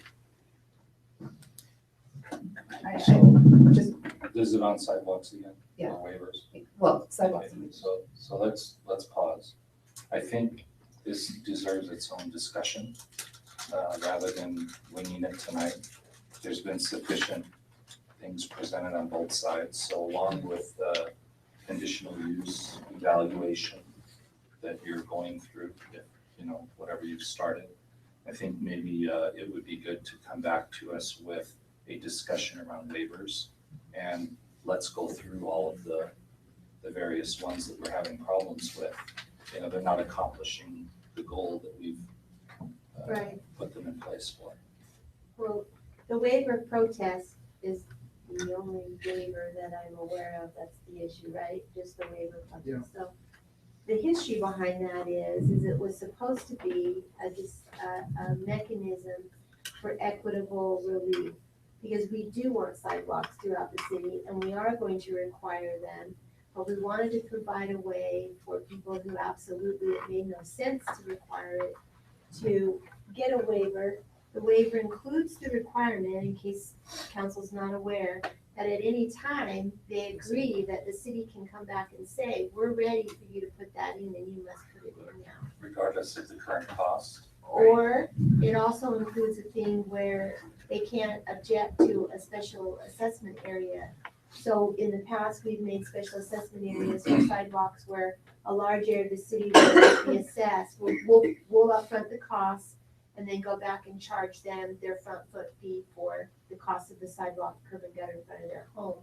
Well, in the SAA process, you know, you're allowed to protest. Well, if they've signed one of these waivers, they're no longer able to protest that. Isn't there one also where they can put some money and hold it on They a can bond? bond. But usually it's not enough then when the price We don't comes like to that take the it's. bonds. So the idea was, it was supposed to be an equitable mechanism to provide for our interests and also a property owner's interest. The reason why the decision was made, one of the reasons, not the whole reason, that the planning commission would have those issues is because they are the most familiar with the actual lay of the land in the city, the land use ordinances, and also, quite frankly, we wanted to take it out of the political realm, right? We didn't want the city council, who are often influenced by voters, Neighbors. right, and neighbors, to be the people to make that decision. And so we decided to have that be a planning commission function. They're somewhat removed from the political process. They're appointees. They can make independent judgments without facing, you know, backlash from the public, so to speak. If that hasn't worked out for them, if they don't feel like they've got enough criteria to make decisions to deny, then that's something we need to look at and help them do that. If it's a decision of not having waivers and protests at all, I think that's a decision the council needs to look at and make a decision whether or not you're ready to do that. Like Jennifer says, if you want to do away with them totally, then you're gonna have to say, no matter what the extenuating circumstances are, you're putting in that curb, gutter, and sidewalk. And if you're ready to make that decision. What I'm asking is an evaluation of what the intent was, what's been the history, and are we accomplishing the intent? I mean, I was gonna bring this up too. It was Jennifer's number 2, but it was my number 1 as far as this goes. Is I wouldn't have said, let's either get rid of waivers or not. I'd say, just make sure that we as a planning commission know what the council's intent and desire is as far as this goes. And I would suggest that you go back while that same gentleman still owns that one and say, now's the time. Can I just add, if you want to do it like that, consider the possibility that it is enforced on the individual that made the waiver. So if he's selling the property, and the property's being sold, that triggers that sidewalk going in, instead of passing it on to an individual that had no say and their rights are denied. Okay, so again, back to the original request. I think it deserves a different kind of discussion than what we're having now, with preparation and research on the intent, the amounts, or the intent, what's been happening. And then the council can discuss it, and the council's intent at that point should be put it in the ordinance. So then it's clear what the council's intent is. It's not a case by case, one-off that we're making decisions on. It's more written down and ready to go. You guys okay with that? Yeah. Rather than trying to do this one at a time. So Ken, that would go to you again. But I think you're gonna need Tina's assistance. And I was actually asked this week, to what extent do we have an attorney working with our planning commission? And I mean, when there's questions, yeah, but I don't think we have an attorney attending planning commission. I don't think we have those resources. So maybe some of the other cities can afford to do that, but I don't know that that's happening here. I don't know that we have the resources to do that. Yeah, I'm not aware of any cities that only have one city attorney who attends planning commission. So normally it's somebody who's a larger organization that has other attorneys. Yeah, those are the ones that can do it, Salt Lake or some other city. All right. Are there other items that we needed to cover that fall outside waivers or conditional use? I got a quick question, Jennifer. You sent an email to the council from David Church just Yes. before the meeting. Is this related to those two issues or? No, I just sent it because I use that almost profoundly in my decision-making and how I judge and how I work through some of my processes. So knowing that we were having a joint meeting, I just thought it would be nice to share so that you kind of understand where my view and what I'm coming from. Okay, thank you. Any other planning commission business? Well, I have something to say that's not planning commission, but there was no public opening remarks. I just want to thank all of you who came out and supported either showing up or donating or whatever the Heritage Jubilee. We had a fantastic turnout, and we've already had people asking us about next year's event and how they can get more involved. So it's growing. We are getting it bigger and better every year. And I haven't made an official announcement on it yet, but Battle Creek did win the neighborhood competition for the second year in a row. Sorry, Scratch Gravel. And so we will be posting that tomorrow. And I put some pictures out there tonight for everybody to go check out. Jeremy Halt came and took some pictures for us, and they turned out fantastic. He did some videos, and he went on all the rides, all the carriage rides. Is that and all that posted stuff. yet, or did you say tonight? I posted some of them tonight. Oh, okay, on the Heritage Jubilee Facebook page, okay. Yeah, so I just want to thank you Cool. publicly for all your help and support, and hope we can grow this Heritage Jubilee every year.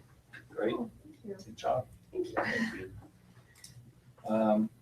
I think we're done then with the planning commission part of this. If you guys want to leave, you're welcome to. If you want to stay and listen to the rest of this, you can do that too.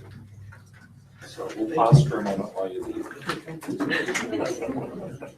Since we're coming back.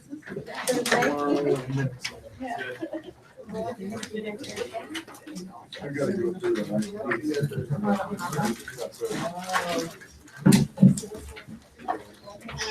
On your packet. Oh, yeah.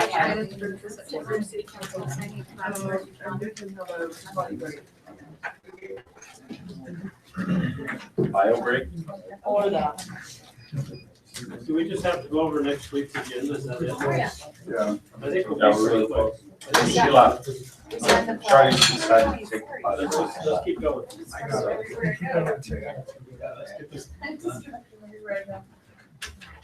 So I do have to say that during when I was on planning commission, I didn't understand the importance of sidewalk curb and gutter until I understood how much erosion and damage it does to the road. So it really, it is a safe, It destroys the road. it destroys the road. Yeah, without nothing to contain. The water goes underneath it seeps underneath the road and all that dirt washes away and then you have a sinkhole. All right. Don't grant waivers of protest. Don't grant them. Call, pledge, opening remarks, approval, open session, consent items, board commission appointments, presentations. We're on 9A, public hearing to consider for adoption ordinance 2015-36, vacating Mill Creek North Plat A subdivision located at approximately 48 West, 3300 North. This sounds familiar. Did we discuss this once already, Dagan? Is Dagan here? Dagan, there you are. Take your wake up. I don't have that on my agenda, so. Okay, it's number 9A. Next week. It's next week. Oh, next week. Yeah. Sorry, I know. I- Talking about this one now. No, I fully recognize the need to. Do you need a zone out, waiver? but Did you need a waiver? When we come back to this, we need to come back. Okay. So this is a subdivision that's just north of Creekside, up by the Manila Pond. David Flinders owns the property. He owns all of, there's 2 lots in the subdivision and a street that was intended to go north. It goes through the Creekside development. He's looking to move his existing home into the Creekside HOA because it sits behind the gate. And then doing something different with the rest of the property. As we looked at things, we came into a conflict in the ordinance with the existing barn that he has on the property. And so replatting it without taking that barn down wasn't possible. And so as we've looked at it, there isn't any reason to really replat it. He wants to have it as a single piece of ground. And so this will just simply take away the existing plat. It will go back to a meets and bounds description. All of the road dedications and everything will go away. And we'll just wait for some future time to divide the ground. Okay. So we did discuss this before, but it was a little different. I think we discussed, we went through the road vacation process. Okay. Any questions, council? Okay, we're tired. 10A, to consider for adoption an ordinance 2015-7, authorizing the mayor to sign a franchise agreement with Veracity Networks to install fiber optic connections to end users within the city's right-of-way and providing for an effective date. So they're a wholesaler, provider of telecommunication services. They've submitted the franchise application and the fee, and they've signed or will be signing before Tuesday the franchise agreement. So you'll have a description of the project as well in your packet, and Kathy puts them in there. So does that mean everybody? Or does it, is it going to penetrate the city, or is it going to like? No, they're just having they're doing a project in a very specific area, mostly to provide service to commercial users. And if there's 2 under consideration, if I'm remembering correctly, this one is down in the Grove area for the Synergy building, or it's one of those buildings. And there may be another one that will be ready by then as well. Okay, any questions on this? B, 10B, consider for approval a final plat for Parkside subdivision. Is that what it is? My agenda kind of cuts off and It doesn't just finish. says, Yes. So it's just changing the boundaries of one property to meet their building requirements. So it's just a simple 2-lot plat. Where's this? It's up Robert Scow's property. Okay. Okay, any questions? All right, and then there's a discussion on the following meeting and the regular items for the agenda. Okay, coming back to tonight, we signed our plats, reviewing the calendar. I think I misinformed the council last week when I said I was gonna be out of town. Everyone thought I was gonna be out of town tonight, and I was getting ready. yeah, I know you would. So unfortunately, I had to preempt that. And what I meant was I would be out of town next week and the following week. But I will now not be out of town next week. I canceled that. And then I will be out of town the week after that. You're just gonna be out of town one time. I'm only In gonna the be out next of 2 town. weeks. I'm only gonna be out of town one time. Is in that the next 2 October? weeks. October 6th. October 6th. Okay, unless my plans change. That's just fine. All right.